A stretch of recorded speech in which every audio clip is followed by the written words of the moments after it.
गरौँ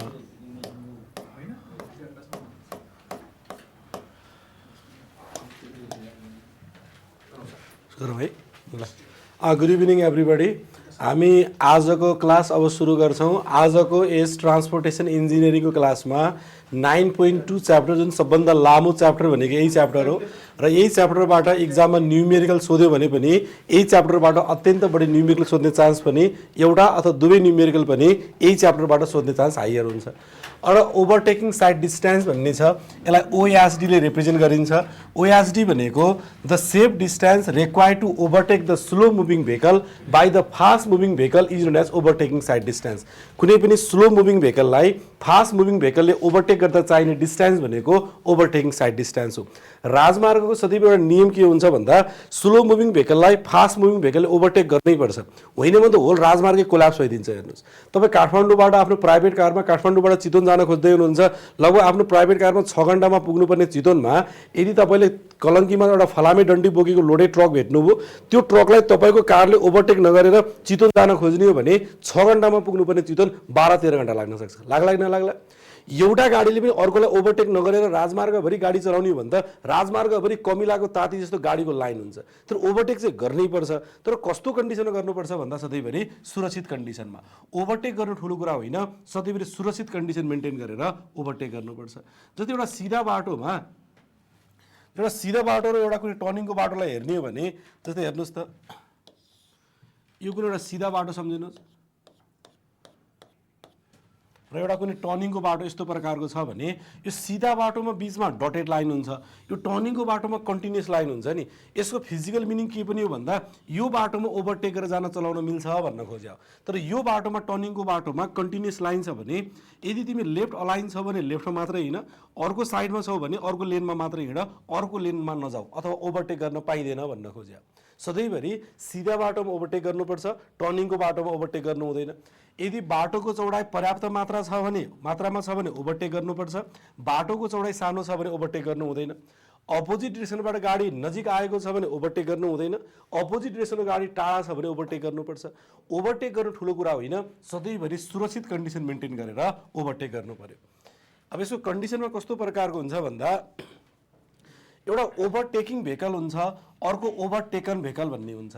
जसले ओभरटेक गर्छ त्यसलाई ओभरटेकिङ भेहिकल भनिन्छ, जसलाई ओभरटेक गरिन्छ त्यो भने ओभरटेकन भेहिकल हो। अघिको इक्जाम्पलमा तपाईँको कार भनेको चाहिँ ओभरटेकिङ भेहिकल हो, त्यो फलामे डन्डी बोकेको लोडेड ट्रक भनेको चाहिँ ओभरटेकन भेहिकल हो। यदि ओभरटेकिङ भेहिकलको स्पिडलाई भी मान्ने, ओभरटेकन भेहिकलको स्पिडलाई भी मान्ने र रियाक्सन टाइम अफ ड्राइभरलाई स्मल टी मान्ने हो भने, र यो फिगरलाई हेर्नुहोस् त, यहाँ गाडी 3टा प्रकारको गाडी छ। एउटा गाडी भनेको भेहिकल ए भन्ने हो, भेहिकल ए, अर्को गाडी भनेको भेहिकल बी, अर्को भेहिकल बी, र अर्को गाडी भनेको भेहिकल सी हो। यहाँ 3टा गाडी छ। सबभन्दा सुरुमा तपाईँको कार A1 पोजिसनमा छ सम्झिनुहोस्। तपाईँको कार भनेको ओभरटेकिङ भेहिकल हो, त्यो कारको पोजिसन भनेको A1, A2, A3 हो। त्यो अघिको इक्जाम्पलमा ट्रक सम्झिनुहोस्, यो कालोवाला चाहिँ ट्रक B1 भनेको ट्रक, B1, B2 भनेको ट्रकको पोजिसन। अपोजिटबाट आएको गाडी भनेको सुरुमा C1 छ, पछि C2 पोजिसनमा पुग्यो। सबभन्दा सुरुमा तपाईँको कार भनेको चाहिँ कहाँ छ त भन्दा A1 पोजिसनमा छ। तपाईँको कार चाहिँ A1 पोजिसनमा छ र त्यो फलामे डन्डी बोकेको ट्रक B1 पोजिसनमा यहाँ छ। तपाईँको कार यहाँ छ, त्यो ट्रक यहाँ छ। तपाईँ गाडी चलाइरहनु भएको छ, ओभरटेक गरौँ कि नगरौँ भन्दा 6-7 सेकेन्ड गयो। 6-7 सेकेन्डसम्म तपाईँको कार A1 बाट A2 पोजिसनमा पुगिसक्छ। त्यो ट्रकले पनि त तपाईँले ओभरटेक गर्ला भनेर ब्रेक हानेर बसेको त छैन, यो ट्रक पनि चलिरहेछ। यो ट्रक पनि चलिरहेछ भने ट्रक पनि कहाँ पुग्छ त B2 पोजिसनमा पुग्छ। अब तपाईँले के गर्नुहुन्छ भन्दा ट्रकभन्दा पछि गएर त्यसलाई ट्रकलाई अर्को लेनमा गएर ओभरटेक गरेर पुनः आफ्नो पोजिसन चाहिँ A3 पोजिसनमा आउनुहुन्छ। तपाईँको कार A3 पोजिसनमा आयो। यति बेलासम्म सुरुमा तपाईँको कार A1 मा हुँदा अपोजिट डिरेक्सनको गाडी चाहिँ कार कहाँ हुन्छ त C1 पोजिसनमा थियो भने यो C1 बाट जुन C2 पोजिसन यहाँ छ, यो कार योभन्दा अगाडि छिर्नु हुँदैन, अपोजिट डिरेक्सनको आएको गाडी। यदि यो गाडी योभन्दा अगाडि छिर्यो भने चाहिँ यहाँ हेड अन कोलिजन अथवा गाडीको टाउको ठोकिन सक्छ, गाडी एक्सिडेन्ट हुन सक्छ। त्यही भएर सुरक्षित कन्डिसन मेन्टेन गर्नु पर्यो। टु वे ट्राफिकमा डिस्टेन्स D3 लिनु कारण यही हो। डिस्टेन्स D1 भनेको A1 देखि A2 को डिस्टेन्स भनेको D1, A2 देखि A3 को डिस्टेन्स भनेको D2, C1 देखि C2 को डिस्टेन्स D3 मान्नुहोस्। अब हामीलाई चाहिने भनेको यसको formula vehicle A, vehicle B, vehicle C को कहानी हो। डिस्टेन्स d1 को फर्मुला भनेको डिराइभ फर्मुला हो, हामीलाई फर्मुला मात्रै चाहियो, डेरिभेसन केही पनि चाहिन्न। 0.27 VV इन्टु स्मल टी हुन्छ। यो स्पिड अफ ओभरटेकन भेहिकल, ट्रकको स्पिड, टी भनेको reaction time of driver, d2 भनेको 0.278 VV capital T plus 2s, यो स्मल टी हो, यो क्यापिटल टी हो। स्मल टी भनेको रियाक्सन टाइम अफ ड्राइभर जुन 2 देखि 2.5 सेकेन्ड हुन्छ, यो 2.5 सेकेन्ड अथवा 2 सेकेन्डवाला चाहिँ रियाक्सन टाइम अफ ड्राइभर। वास्तवमा ओभरटेकिङ गर्ने बेला यो रियाक्सन टाइम अझै थोरै हुन्छ, हिजो पनि कुरा आएको थियो नि, किन भन्दा ओभरटेक गर्दा हाम्रो आँखा र बडी अझै बढी अलर्ट हुन्छ, त्यो अलर्ट भएको बेला त्यही चिज पनि छिटो देख्छौँ, 2 सेकेन्ड अथवा 2.5 सेकेन्ड। यो क्यापिटल टी भनेको ओभरटेकिङ टाइम, यो ओभरटेकिङ टाइम भनेको एउटा स्लो मुभिङ भेहिकललाई फास्ट मुभिङ भेहिकलले ओभरटेक गर्दा चाहिने टाइम भनेको ओभरटेकिङ टाइम हो। अघिको इक्जाम्पलमा तपाईको कारले त्यो ट्रकलाई ओभरटेक गर्दा लाग्ने समय भनेको capital T, root under 14.4 S by A हुन्छ। यो एस भनेको स्पेसिङ अफ भेहिकल, कुनै पनि दुईवटा गाडीको कमन रेफरेन्स पोइन्टको डिस्टेन्स भनेको चाहिँ स्पेसिङ हो। स्पेसिङको डिराइभ फर्मुला भनेको 0.192 VV प्लस 6.1। यदि हामीलाई हेर्नुहोस् त यसलाई राउन्ड अप गर्दा 0.192 लाई राउन्ड अप गर्दा 0.2 भएको, 6.1 लाई राउन्ड अप गर्दा 6.1 अथवा 6 पनि भन्न मिल्छ। अब इक्जाममा तपाईँलाई यो दुईटा फर्मुला चाहिँ इम्पोर्टेन्ट हो। इक्जाम पोइन्ट अफ भ्यूबाट काउन्सिलको लागि चाहिँ अब के दिन्छ भन्दा यदि स्पेसिङ अफ भेहिकल पनि दिने, यो ए भनेको एसिलरेसन हो, यो ए भनेको एसिलरेसन अफ ओभरटेकिङ भेहिकल, ए भनेको एसिलरेसन अफ ओभरटेकिङ भेहिकल। अघिको इक्जाम्पलमा तपाईँको कारको स्पिड भनेको एसिलरेसन भनेको ए, यसको युनिट भनेको किलोमिटर पर आवर पर सेकेन्डमा हुन्छ। जस्तै acceleration unit metre per second square पनि हुन्छ। वास्तवमा मिटर पर सेकेन्ड स्क्वायर भन्दा kilometre per hour per second चाहिँ भिजुअलाइज हुने युनिट हो। किन भन्दा जस्तै मिटरलाई किलोमिटरमा लाने, एउटा सेकेन्डलाई आवरमा लाने, एउटा सेकेन्डलाई सेकेन्डमा छोडिदिने, kilometre per hour per second भनेको युनिट यस्तो प्रकारको। जस्तै 2 मिटर पर सेकेन्ड स्क्वायरलाई हामीले जति भिजुअलाइज गर्न सक्छौँ 2 किलोमिटर पर आवर पर सेकेन्डलाई चाहिँ बढी भिजुअलाइज गर्न सकिन्छ। 2 मिटर पर सेकेन्ड स्क्वायर भन्ने हाम्रो दिमागले त्यति भिजुअलाइज गर्न नसक्ला, तर 2 kilometre per hour per second भन्ने चाहिँ तपाईँले मोटरसाइकल स्कुटर चलाइरहनु भएको थियो, 60 किलोमिटर स्पिडमा मोटरसाइकल चलाइरहनु भएको थियो, 1 सेकेन्ड माथि हेर्नुभयो, फेरि तल स्पिडोमिटरमा हेर्नुभयो, 60 बाट 62 किलोमिटर पर आवरमा जान सक्ला कि नसक्ला? अलिकति बाटो ओह्रालो छ गइहाल्छ, अलिकति एक्सिलेटर बढायो गइहाल्छ। 1 सेकेन्डमा 60 बाट 62 किलोमिटर पर आवर गयो भने कति चेन्ज भयो त? 2 kilometre per hour per second change भयो कि नै? 2 kilometre per hour per second, 60 किलोमिटरबाट 62 किलोमिटर पर आवरमा जाँदा यो भनेको एसिलेरेसन भने यो एसिलेरेसन पनि दिने, स्पेसिङ पनि दिएर तपाईँलाई ओभरटेकिङ टाइम पत्ता लगाउनुहोस् भन्न सक्छ। एउटा न्युमेरिकल यो भयो। स्पेसिङ अब तपाईँलाई हेर्नुहोस् त भिभी दिएर स्पिड अफ ओभरटेकन भेहिकल यो स्पिड दिएर स्पेसिङ पत्ता लगाउनुहोस् भन्न सक्छ। यसको फर्मुला यो दुईटा फर्मुला भनेको न्युमेरिकल भयो। d3 भनेको 0.278 इन्टु भी इन्टु क्यापिटल टी हुन्छ। अब ओभरटेकिङ साइड डिस्टेन्स भनेको यो 2 वे ट्राफिक हो कि 1 वे ट्राफिक हो? यो फर्मुला यो कन्डिसन 2 वे ट्राफिक, पूर्वबाट पश्चिमतर्फ पनि गाडी गइरहेछ, पश्चिमबाट पूर्वतर्फ पनि गाडी गइरहेछ। त्यही भएर 2 वे ट्राफिकको लागि सेफ ओभरटेकिङ साइड डिस्टेन्स भनेको d1 plus d2 plus d3 हुन्छ। किन? अपोजिट डिरेक्सनबाट आएको गाडीको डिस्टेन्सलाई पनि मध्यनजर गर्नु पर्यो। यो फर्मुला भनेको 2 वे ट्राफिकको लागि हो। Safe overtaking sight distance for 2 way traffic, 2 way ट्राफिकको लागि overtaking sight distance for 2 way ट्राफिकको लागि d1 plus d2 plus d3 हुन्छ। यो भनेको d1 0.278 VV into small T भनेको d1, 0.278 VV capital T plus 2s भनेको d2, 0.278 VT भनेको चाहिँ d3। d1 plus d2 plus d3बाट चाहिँ ओभरटेकिङ साइड डिस्टेन्स आउँछ। अब काउन्सिलमा चाहिँ यो सबै लोकसेवामा चाहिँ सबै न्युमेरिकल सोध्न सक्छ, काउन्सिलमा यो सबै न्युमेरिकल सोध्ने चान्स चाहिँ हुँदैन। यसको पार्ट पूर्जाबाट सानो सानो सोध्ने हो। यसबाट सानो सानो सोध्यो भने एउटा इम्पोर्टेन्ट चाहिँ ओभरटेकिङ टाइम, अर्को इम्पोर्टेन्ट चाहिँ स्पेसिङ। यो सबै ठुलो अलिक कम्प्लेक्स प्रकारको हुन्छ, त्यही भएर सोध्यो भने त निकाल्नै पर्यो। यो सबै सोध्ने चान्स चाहिँ ठिकै छ, तर साना साना चिज सोध्ने चान्स बढी हुन्छ। अब हेर्नुहोस् त हामीलाई दुईटा कन्डिसन चाहिन्छ। Safe overtaking sight distance for 2 way traffic, अघिको फिगर भनेको 2 वे ट्राफिक थियो। 2 वे ट्राफिकलाई कति हुन्छ भन्दा d1 plus d2 plus d3 हुन्छ। फरकको फर्मुला सबैलाई जोड दिने। तर safe overtaking sight distance for one way traffic भन्यो भने वान वे ट्राफिक भन्यो भने हेर्नुहोस् त वान वे ट्राफिकमा यो अपोजिटबाट गाडी आउँछ त आउँदैन वान वे ट्राफिकमा त अपोजिटबाट गाडी नै आउँदैन यो अपोजिटबाट गाडी नै आउँदैन भने D3 भन्ने कहानी नै हुँदैन क्या तर वान वे ट्राफिकलाई के हुन्छ त D1 + D2 मात्रै हुन्छ यदि टु वे ट्राफिक भन्यो भने D1 + D2 + D3 सम्झिने यदि वान वे ट्राफिक भन्यो भने D1 + D2 मात्रै सम्झिने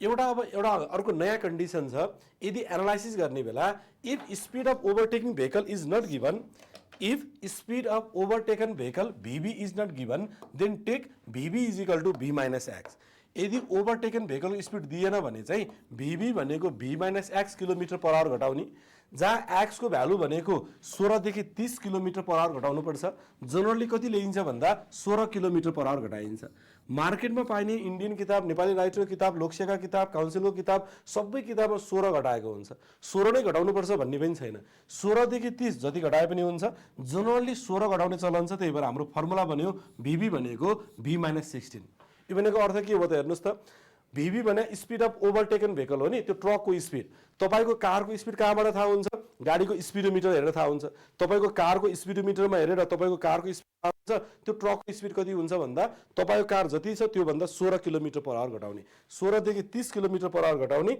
एभरेजमा चाहिँ 16 km/h घटाउने भनेर सम्झिनु पर्यो अब तपाईलाई हेर्नुस् त यो भनेको आफैमा न्यूमेरिकल हो र यो न्यूमेरिकल भनेको एक्जाम पोइन्ट अफ भ्यूबाट इम्पोर्टेन्ट न्यूमेरिकल भनेर सम्झिनुस् तपाईलाई VB दिन्छ VB V दियो भने V - 16 घटाउने त्यो भनेको स्पिड अफ ओभरटेकन भेहिकलको स्पिड निकाल्नु पर्यो भयो यसको आन्सर भन्नुस् त ल if the speed of overtaken vehicle is 60 km/h then the required speed of overtaking vehicle is कति हुन्छ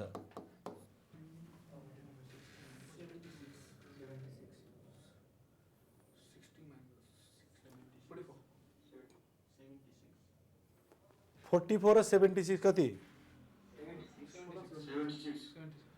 if the speed of overtaken vehicle is 60 km/h speed of overtaken vehicle VB हो कि नै VB भनेको 60 km/h दियो then the required speed of overtaking vehicle is V = what भनेर सोध्यो हाम्रो फर्मुला के हो VB भनेको V - 16 हो कि नै 16 घटाउनु पर्छ कुन कन्डिसनमा हो ओभरटेकनको निकाल्नु पर्यो पो 16 घटाउने हो त अहिले तपाईलाई के दिया छ ओभरटेकनको दिया छ ओभरटेकिङ भेहिकलको स्पिड सोध्यो क्या V पो सोध्यो त V भनेको VB + 16 हुन्छ कि नै यो माथिको फर्मुला र यो फर्मुला एउटै हो कि नै एउटै हो अब हेर्नुस् त V = VB भने कति छ 60 60 + 16 गर्दा कति हुन्छ त 76 km/h यसको आन्सर भनेको 16 घटाउने भनेर सम्झिने होइन कन्डिसन सम्झिनु पर्यो क्या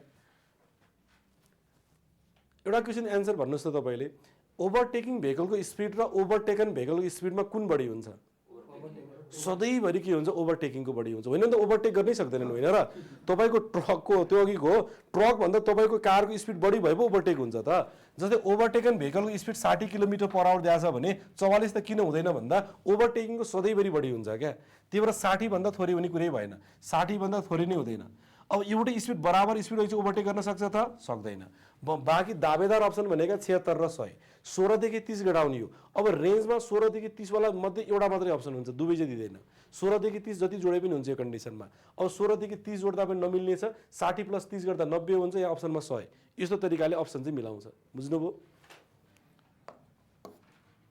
यसको आन्सर चाहिँ यही छ है अर्को ओभरटेकिङ जोन भन्ने हुन्छ यो ओभरटेकिङ जोनको कन्सेप्ट कस्तो प्रकारको भन्दा यो फिगर यो नेटमा भेटाएको छ फिगर हो मैले आफै फिगर अझै बनाउन पाएको छैन यो ओभरटेकिङ जोनको फिगर यस्तो प्रकार अझै यो भन्दा सजिलो फिगर सम्झिनुहोस् यस्तो प्रकारको ओभरटेकिङ जोन भने चाहिँ यदि बाटोको चौडाइ लिमिटेड छ सानो छ भने ठाउँ ठाउँमा रिजर्भ ल्यान्ड बनाउने यो यस्तो प्रकार रिजर्भ ल्यान्ड बनाएर यहाँ ओभरटेक गरेर जान सकोस् भनेर ओभरटेकिङ जोन बनाइन्छ ओभरटेकिङ जोनमा पनि यहाँ साइन पोस्ट 4 ठाउँमा राखिन्छ हेर्नुहोस् यो साइन पोस्ट राख्या यो साइन पोस्टको अर्थ के हो भन्दा ल है अब ओभरटेकिङ जोन सुरु हुँदैछ भनेर यो साइन पोस्ट राख्या जस्तै SP1 मान्नुहोस् SP1 भनेको S1 भनेको ओभरटेकिङ जोन बिगिन यसलाई S1 मानिदिनुहोस् S1 भनेको ओभरटेकिङ जोन सुरु भयो यसलाई S2 मानिदिनुहोस् S2 भनेको एन्ड अफ ओभरटेकिङ जोन सकिँदैछ भनेर सम्झिनु पर्यो यता फेरि के हुन्छ S1 ओभरटेकिङ जोन सुरु हुँदैछ, यो भनेको एस टु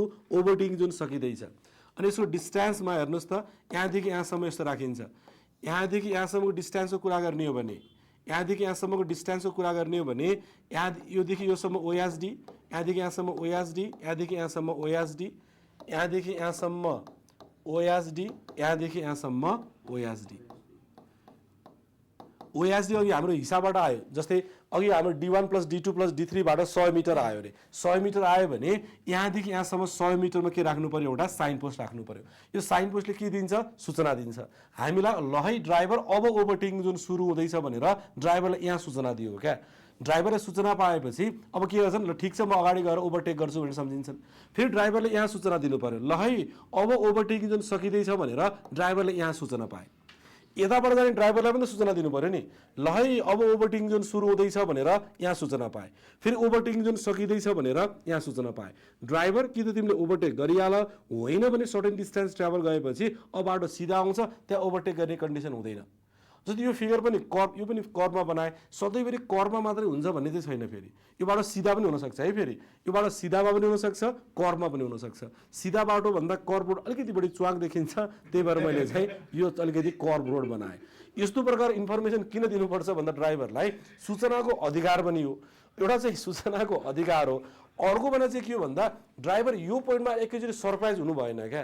कन्स्ट्रक्सनमा कहिले पनि सरप्राइज राम्रो होइन। तपाईँलाई पनि तपाईँ एकछिनपछि यहाँबाट मोटरसाइकल लिएर घर जाने बेला, कति घर पुग्नु बेला कहिले तपाईँलाई, मलाई धेरैचोटि भएको छ, तपाईँलाई पनि भएको होला, यहाँबाट त्यहाँ जान्छु भन्ने त थाहा छ नि त मलाई, अब म यहाँबाट कहाँ निस्किनु भनेर गयो गयो गयो गयो गयो लास्टमा बाटो बन्द छ लेख्छ क्या, त्यो सरप्राइज हो, बुझ्नु भएन। कन्स्ट्रक्सनमा सरप्राइज कहिले पनि राम्रो होइन।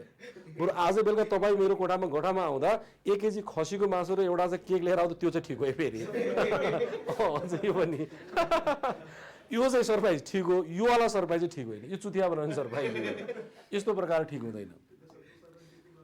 हुन्छ इक्जाम पछि अब हेर्नुहोस् त, ओभरटेकिङ जोनमा कहाँदेखि कहाँसम्म सुरु भयो, यहाँदेखि यहाँसम्म भनेको ओभरटेकिङ जोन हो।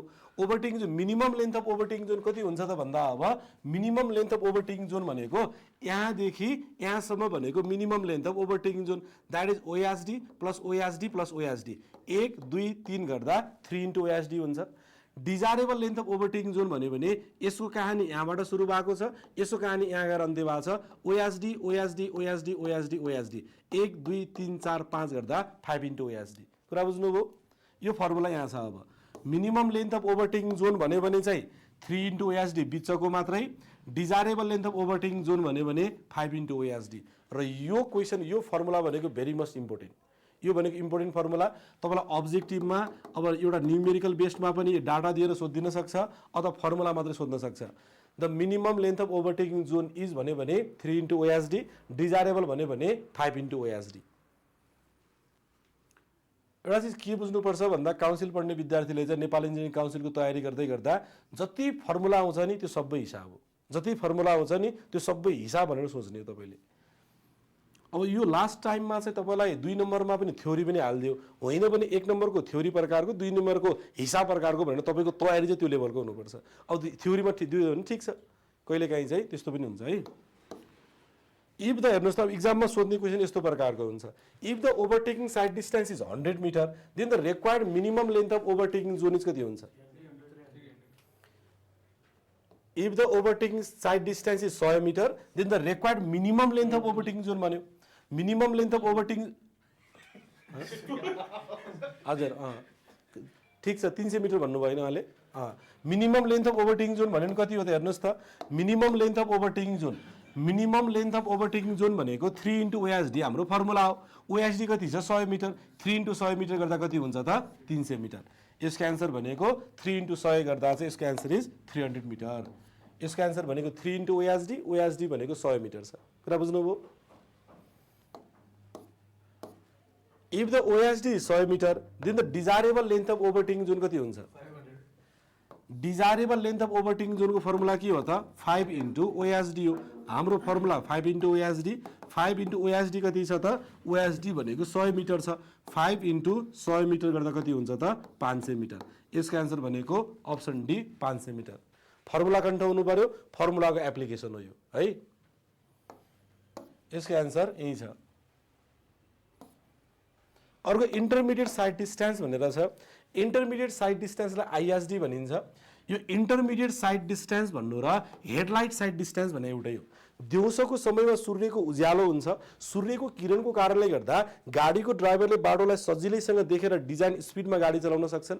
तर रातिको समयमा सूर्यको उज्यालो त हुँदैन। सूर्यको उज्यालो नभएको कन्डिसनमा गाडीको हेडलाइटको सहायताबाट बाटोलाई देखेर डिजाइन स्पिडमा गाडी चलाउनु पर्ने हुन्छ।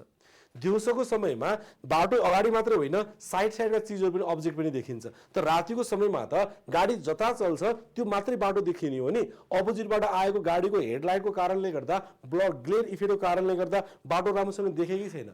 तपाईँ र मैले एकछिनपछि यहाँबाट अनलाइन क्लास सकिसके पछाडि घर फर्किँदा, मोटरसाइकल लिएर फर्किँदा सबै बाटो हामीले त कहाँ देखाएको छौँ र कतिपय त एजुम्सनका साथ पनि चलाउनु पर्ने हुन्छ। अपोजिटबाट आएको गाडीको हेडलाइटको सहायताबाट बाटो देखेकै छैनौँ।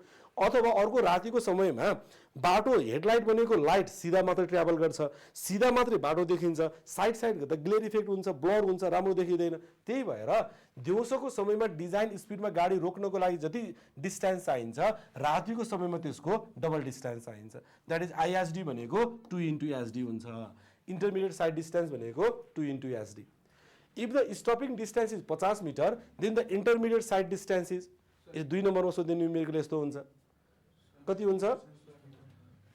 If the stopping distance is 50 metre, stopping distance भनेको चाहिँ 50 मिटर छ। Then the intermediate sight distance is, intermediate sight डिस्टेन्सको फर्मुला कति हो त? 2 × SD हाम्रो फर्मुला हो। 2 × SD कति छ त? 50 मिटर। 2 × 50 मिटर गर्दा कति भयो त? 100 मिटर। यसको एन्सर भनेको 100 मिटर। जति दिन्छ इन्टु 2 ले मल्टिप्लाई गर्ने।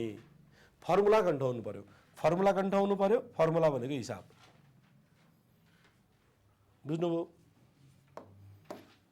यसको सोलुसन यही छ। अर्को अब तपाईँले यस्तो लामोलाई हिसाब दिने चान्स काउन्सिलमा हुँदैन, तर यसो साना चिज दिन सक्छ भनेर एउटा हिसाब पनि हामीले बुझ्नुपर्छ भनेर राखे मात्रै हो। सबै दिएर तपाईँ निकाल्नुहोस् भन्नेवाला चाहिँ लगभग सोध्दैन। त्यो एकदमै कम्प्लेक्स हुन्छ। अब यो भनेको यस्तो प्रकार नसोधेर साना चिज चाहिँ बुझ्नु पर्यो भनेर है। The speed of the overtaking and overtaken vehicles are 80 km/h and 60 km/h respectively. Speed of overtaking vehicle, जसले ओभरटेक गर्छ यसको स्पिड v भनेको 80 km/h, speed of overtaken vehicle vb भनेको 60 km/h दियो। यदि यो vb नदिएको भए कति राख्ने? 80 - 16 घटाउने। यदि दिएन भने 80 - 16 घटाउनु पर्थ्यो है। त्यस्तै प्रकारले on a two way traffic road, two way traffic र one way traffic, two way ट्राफिकमा के हुन्छ? D1 + D2 + D3 हुन्छ। अघि फर्मुला थियो नि, वान वे ट्राफिक भन्यो भने D1 + D2, to way traffic भन्यो भने D1 + D2 + D3। अब तपाईँले D1, D2, D3 निकाल्नु पर्यो र त्यसलाई जोड दिनु पर्यो। यहाँबाट योबाट थाहा भयो। If the acceleration of the overtaking vehicle is 0.9 m/s², calculate the safe overtaking sight distance भनेर सोध्यो। Acceleration of overtaking vehicle A भनेको 0.9 m/s², ओभरटेकिङ साइड डिस्टेन्स कति हुन्छ भनेर सोध्यो। रोड कन्डिसन के छ? टु वे ट्राफिक रोड छ। हाम्रो फर्मुला के हो? ओएसडी भनेको D1 + D2 + D3 हो। यसमा D1 भनेको 0.278 VBT, D1 भने यो 0.278 VBT प्लस क्यापिटल 2S भनेको D2 भनेको यो भनेको 0.278 VT भनेको D3। अब हामीलाई हेर्नुहोस् त, ए भनेको 0.9 m/s²। अघि के आछ त? अघि भनेको एक्सेलरेसन निकाल्ने के हो त? अब क्यापिटल ए निकाल्नु पर्यो। अलिकति यहाँ ओभरल्याप भएछ। ए भनेको 0.9 m/s² छ। ए भनेको 0.9 m/s² छ भने km/h/s मा लाँदा 3.6 ले मल्टिप्लाई गर्नु पर्यो। अब तपाईँले यहाँ झुकाइदिन सक्छ भनेर यहाँ km/h/s मा दिएको भए के गर्नु पर्दैन थियो? km/h/s मा दियो भने केही गर्नु पर्दैन थियो। यदि मिटर/सेकेन्डलाई चेन्ज गर्नु पर्यो भने 3.6 ले मल्टिप्लाई गर्नु पर्यो। 3.6 ले मल्टिप्लाई गर्नु पर्यो। त्यसो मिटर/सेकेन्डलाई km/h मा लाँदा कतिले मल्टिप्लाई गर्नुपर्छ? 3.6 ले। बुझ्नुभयो नि? 1 किलोमिटर भने 1000 मिटर, 1 घन्टा भने कति सेकेन्ड त? 60 × 60 गर्दा 3600 सेकेन्ड। त्यही भएर 3.6 ले मल्टिप्लाई गर्नुपर्छ भनेर सम्झिने सबभन्दा सजिलो तरिका। 0.9 × 3.6 ले मल्टिप्लाई गर्दा 3.24 km/h/s आयो। अब यस पछाडि अब इक्जाममा तपाईँलाई यो रियाक्सन टाइम दिने चान्स हायर हुन्छ। अहिले बुझाउनको लागि मैले एजुम गर्ने कन्डिसनमा बुझाउँदैछु। यो दिने चान्स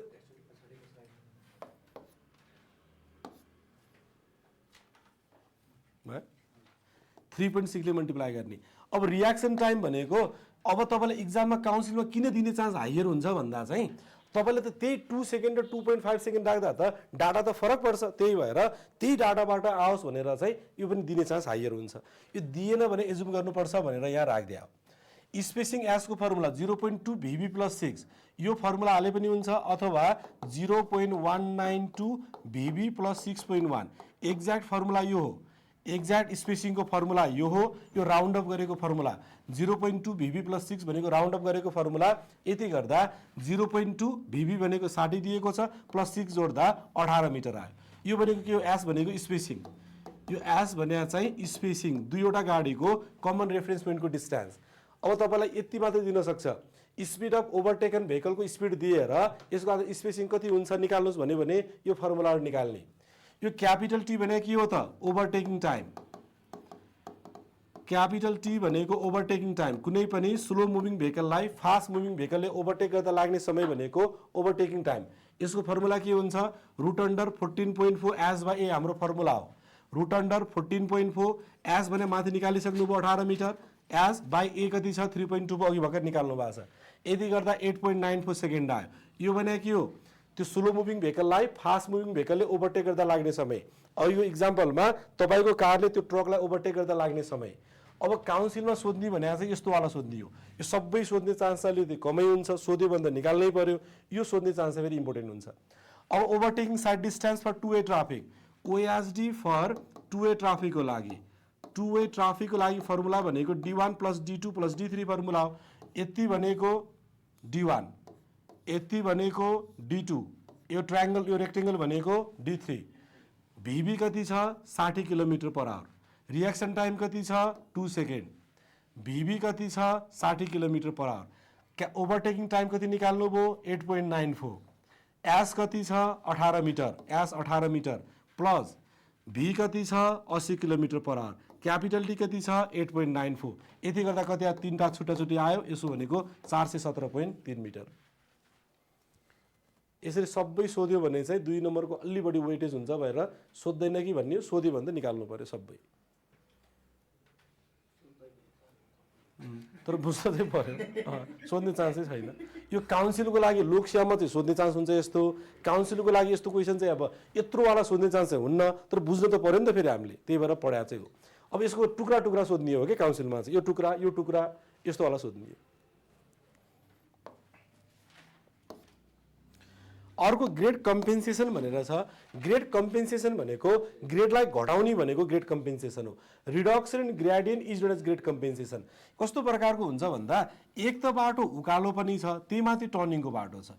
हिमाली तथा पहाडी क्षेत्रको बाटोमा एक त बाटो उकालो पनि छ, त्यही माथि टर्निङको बाटो छ भने यस्तो कन्डिसनमा मालवा गाडी चढ्न गाह्रो हुन्छ, चढ्दा पनि गाह्रो हुन्छ, डिजाइन स्पिड मेन्टेन गर्न पनि गाह्रो हुन्छ। त्यही भएर यस्तो कन्डिसनमा चाहिँ ग्रेडलाई घटाउनुपर्छ। रिडक्सन इन ग्रेडियन्ट भनेकै ग्रेड कम्पेन्सेसन हो। कतिले घटाउनुपर्छ भन्दा, अब यो फर्मुला भनेको इम्पोर्टेन्ट हुन्छ।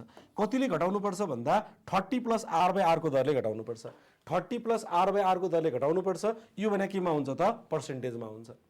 भने maximum value of grade compensation, maximum value अथवा लिमिटिङ भ्यालु भने पनि यही हो है। लिमिटिङ, म्याक्सिमम नभनेर लिमिटिङ भ्यालु भनिदिन सक्छ। Maximum value of grade compensation कति हुन्छ अथवा limiting value of grade compensation कति हुन्छ भन्दा 75/R पर्सेन्टेज, 75/R पर्सेन्टेज हुन्छ। कतिले घटाउनुपर्छ भन्दा 30 + R/R को दरले घटाउनुपर्छ। तर म्याक्सिमम भनेको 75/R भन्दा पनि बढी घटाउनु हुँदैन, जहाँ R भनेको रेडियस अफ कर्भ इन मिटरमा। एज पर IRC को फुल फर्म सम्झिनु भएको छ? Indian Road Congress. As per IRC grade compensation is not necessary for gradient flatter than 4%। यदि 4% भन्दा फ्ल्याटर छ भने त्यस्तो कन्डिसनमा ग्रेडलाई घटाउनु पर्दैन। 4% भन्दा स्टिपर ठाडो छ भने ग्रेडलाई घटाउनु पर्छ। 4% भन्दा फ्ल्याटर सम्म छ भने ग्रेडलाई घटाउनु पर्दैन। यो टपिक भनेको, यो स्लाइड भनेको काउन्सिलको लागि भेरी भेरी मस्ट इम्पोर्टेन्ट। यो स्लाइड सबै इम्पोर्टेन्ट है। यो फर्मुला सोधिन्छ, फर्मुला सोध्यो भने यसको फर्मुला यही छ। फर्मुलालाई न्युमेरिकल सम्झिने, न्युमेरिकलमा डाटा हाल्ने। अब म देखाउँछु तपाईलाई, र तलको लाइन पनि उत्तिकै इम्पोर्टेन्ट हुन्छ। यदि 4% भन्दा फ्ल्याटर, 4% भन्दा स्टिपर र ठाडो छ भने घटाउने, 4% भन्दा नि सम्म छ भने त्यस्तो कन्डिसनमा घटाउनु पर्दैन भन्न खोज्या।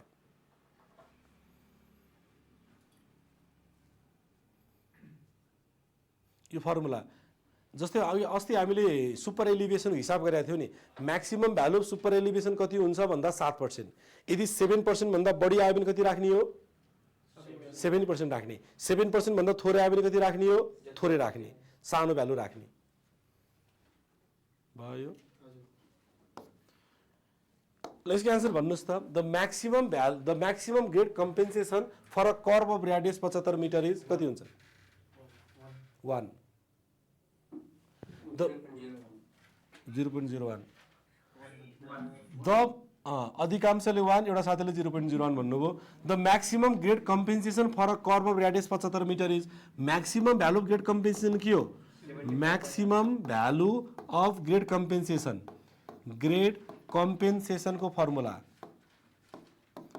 म्याक्सिमम त लिमिटिङ भने एउटै हो, यसको फर्मुला के हो? 75/r पर्सेन्टेज हो। 75/r भने कति छ? 75।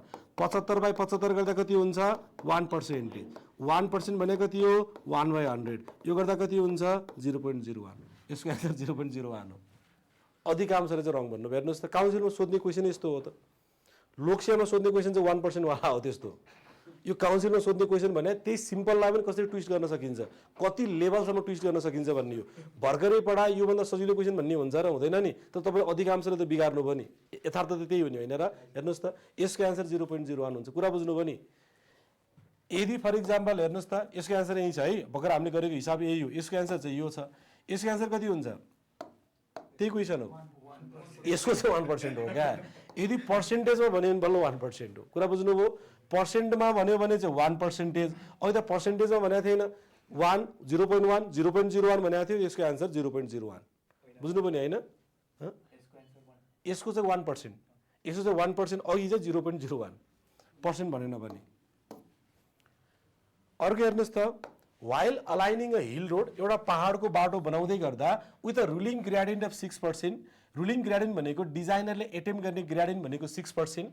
A horizontal curve of radius 60 metre is encountered. Radius of curve 60 metre जम्का भेट भयो अरे।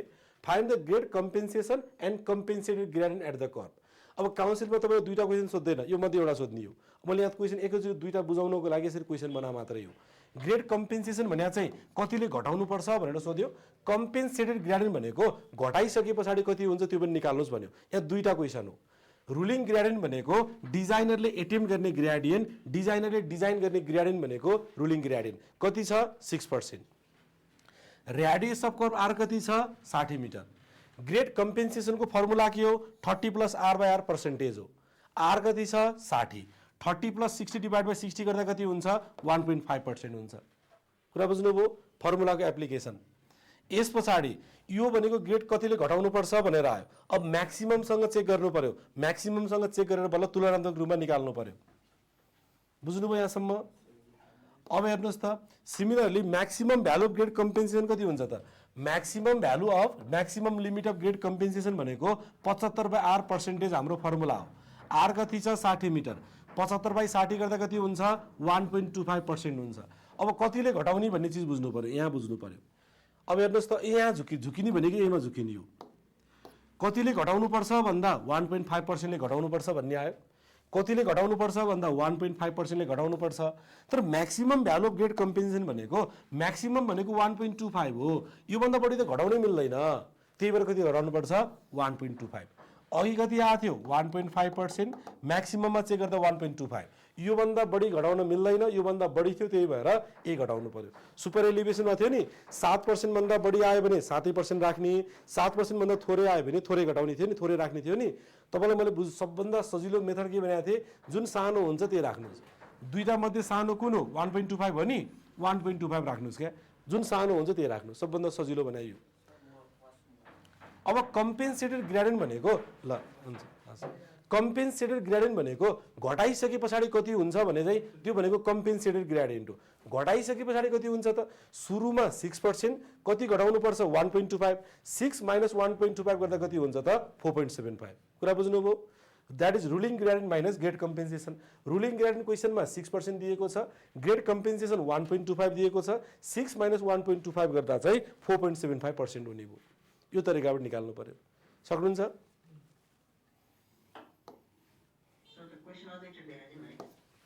क्वेसन यस्तो छ,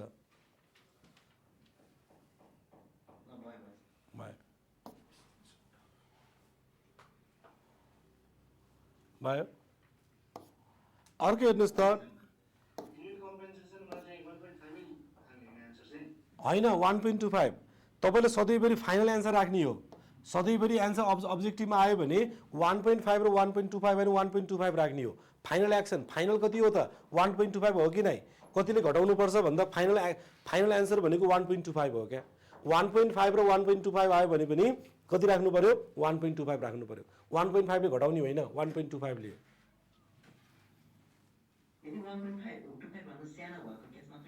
सानो हो, त्यो चाहिँ सानो हुन्थ्यो। जस्तै म्याक्सिमम भनेको 1.25 छ, योभन्दा सानो अघिको एन्सर 1% आएको भए 1% हुन्थ्यो फेरि। किन हेर्नुहोस् त, कतिले घटाउनु पर्छ भन्दा 1% ले घटाउनु पर्छ। म्याक्सिमम भनेको 1.25, योभन्दा बढी पो हुनु हुँदैन त, योभन्दा थोरै छ भने ठिक छ, त्यही भएर त्यस्तो कन्डिसनमा 1 हुन्थ्यो। म तपाईँलाई बुझ्ने सजिलो भाषा के भनेको थिएँ, जुन सानो हुन्छ त्यही राख्ने। 1 र 1.25 मा सानो 1%। अघि कति थियो? 1.5% र 1.25, दुईटामा सानो कुन? 1.25। यसरी सम्झिनुहोस्। अर्को ट्रान्जिसन कर्व भनेर छ। यो ट्रान्जिसन कर्व भनेको ट्रान्जिटमा आउने कर्व भनेको ट्रान्जिसन कर्व हो। यो ट्रान्जिटमा आउने कर्व भनेको जस्तै स्ट्रेट लाइन र सर्कुलर कर्वको बीचमा आउने कर्व भनेको ट्रान्जिसन कर्व हो। स्ट्रेट लाइन र सर्कुलर कर्वको बीचमा आउने कर्व भनेको ट्रान्जिसन कर्व। यो भनेको ट्रान्जिटको आउने curve, that is the transition curve.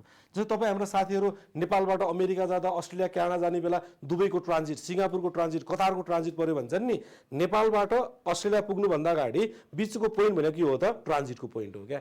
यस्तै प्रकारको स्ट्रेट लाइन र सर्कुलर कर्व पुग्नुभन्दा बिचको कर्व भनेको यो ट्रान्जिसन कर्व हो। यो ट्रान्जिसन कर्वको पनि सेप एन्ड साइजको आधारमा फरक प्रकारको हुन्छ। एउटा क्वेसनमा the radius of transition curve at the junction of circular curve is कति होला?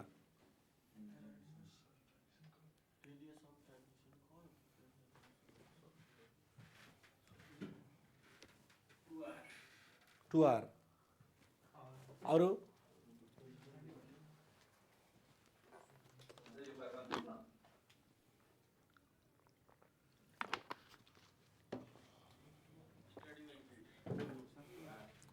The radius of transition curve, transition कर्वको रेडियस सोध्यो at the junction of circular कर्वमा। सर्कुलर कर्वको जंक्सनमा कति हुन्छ भनेर सोधे हो क्या।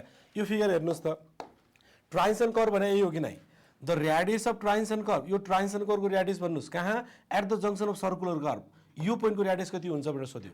सिम्पल सर्कुलर कर्वमा के हुन्छ? सिम्पल सर्कुलर कर्वमा ओरिजिनबाट बिगिनिङ अफ कर्वदेखि एन्ड अफ कर्वसँग बराबर रेडियस कति हुन्छ? आर हुन्छ। ट्रान्जिसन कर्वको रेडियस जति हुन्छ, सर्कुलर कर्वको at the junction of circular curve भने एउटै होइन र? सर्कुलर कर्वको रेडियस जति हुन्छ, सर्कुलर कर्वको रेडियस पनि आर।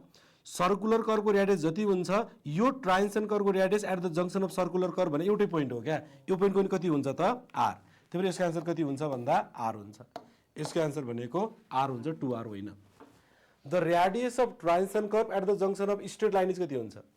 यहाँ स्ट्रेट लाइन भन्यो, अघि यहाँ सर्कुलर कर्व भनेको थियो, यहाँ स्ट्रेट लाइन। इन्फाइनाइट हुन्छ कि 0 हुन्छ? अब हेर्नुहोस् त, अब के सोध्यो भन्दा the radius of transition curve, यो ट्रान्जिसन कर्वको रेडियस सोध्यो। कहाँ सोध्या हो त? At the junction of straight लाइनमा सोध्यो, यो पोइन्टमा सोध्यो क्या। अघि यो पोइन्टको सोध्यो, यो पोइन्टको आर रहेछ, यो पोइन्टमा कति हुन्छ? स्ट्रेट लाइनको रेडियस हुन्छ कि नै त? वास्तवमा हामीले प्लेन सर्भिङ मात्रै गरिरहेछौँ, पढिरहेछौँ क्या। एउटा जियोडेटिक भन्ने सर्भिङ भन्ने सुन्नु भएको छ। पृथ्वीको स्फियरलाई 260 स्क्वायर किलोमिटरभन्दा बढी क्षेत्रफलबाट हेर्ने भने जियोडेटिक सर्भिङ भनिन्छ नि। पृथ्वीको आकार कस्तो प्रकारको छ? धेरै माथिबाट हेर्ने बेला त यो सर्कुलर आकार, ओभल आकार, कुनै न कुनै आकार छ नि। सर्कुलर अण्डा आकार, ओभल आकार, सर्कुलर आकार छ।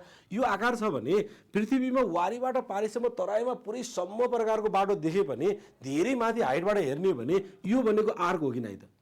यो सिधा बाटो त होइन नि, यो भनेको आर्क हो भने त धेरै माथिबाट हेर्ने भने त आर्कको त रेडियस हुन्छ। 100 किलोमिटर टाढा होला, 1000 किलोमिटर टाढा होला, 10,000 किलोमिटर टाढा होला, 1,00,000 किलोमिटर टाढा होला, आर्कको रेडियस चाहिँ हुन्छ, तर कहाँ हुन्छ भने थाहा हुँदैन। त्यो यसको एन्सर के हुन्छ त भन्दा इन्फिनिटी हुन्छ। त्यही कारणले गर्दा यसको एन्सर भनेको इन्फाइनाइट हुन्छ। कुरा बुझ्नुभयो? यदि बुझ्नुभयो, अब हेर्नुहोस् त के भन्यो भन्दा क्वेसनले सबभन्दा सुरुमा क्वेसन पढ्नुहोस्। क्वेसनले के भन्यो भन्दा the radius of transition curve, यो ट्रान्जिसन कर्वको रेडियस सोध्यो कहाँ? At the junction of straight लाइनमा सोध्यो। अघि माथिको क्वेसन चाहिँ सर्कुलर कर्वमा सोधेको थियो, अघि माथिको क्वेसन चाहिँ सर्कुलर कर्वमा सोध्यो, यो भनेको स्ट्रेट लाइनको लागि सोध्यो। जस्तै ट्रान्सन कर्व भनेको यो सम्झिनुहोस्, स्ट्रेट लाइन र सर्कुलर कर्वको बिचको कर्व भनेको transition curve. The radius of transition कर्वको रेडियस सोध्यो कहाँ, at the junction of straight line, यो पोइन्टमा सोध्यो क्या। अघि यो पोइन्टको रेडियस हुन्छ आर पत्ता लगाइसक्यो, यो पोइन्टको कति हुन्छ भनेर सोध्यो। स्ट्रेट लाइनको रेडियस हुन्छ कि नै त भन्ने कुरा हो। स्ट्रेट लाइनको रेडियस त हुँदैन, स्ट्रेट लाइनको रेडियस हुँदैन, कुनमा हुँदैन, प्लेन सर्भिङमा हुँदैन। यदि जियोडेटिक सर्भिङ सम्झिने हो भने पृथ्वीको सेपलाई ओभल अथवा आर्क अथवा ओभल अथवा स्फियरलाई सम्झिने हो भने धेरै माथि हाइटबाट हेर्ने बेला त यो त आर्क हुन्छ नि। रियल फिल्डमा यहाँदेखि यहाँसम्म 100 किलोमिटर सिधा बाटो देखिए तापनि धेरै माथिबाट हेर्ने बेला यो त आर्क हो कि नै त? यो आर्क हो भने आर्कको रेडियस हुन्छ कि नै? हुन्छ। हुन चाहिँ हुन्छ, कति टाढा हुन्छ भन्ने थाहा छैन क्या। 1000 किलोमिटर टाढा, 10,000 किलोमिटर टाढा, 1,00,000 किलोमिटर टाढा, जता पनि हुनसक्छ। त्यही भएर यसको एन्सर कति हुन्छ त? इन्फाइनाइट हुन्छ। The radius of curvature provide along a transition curve कति हुन्छ ल भन्नुहोस् त अब?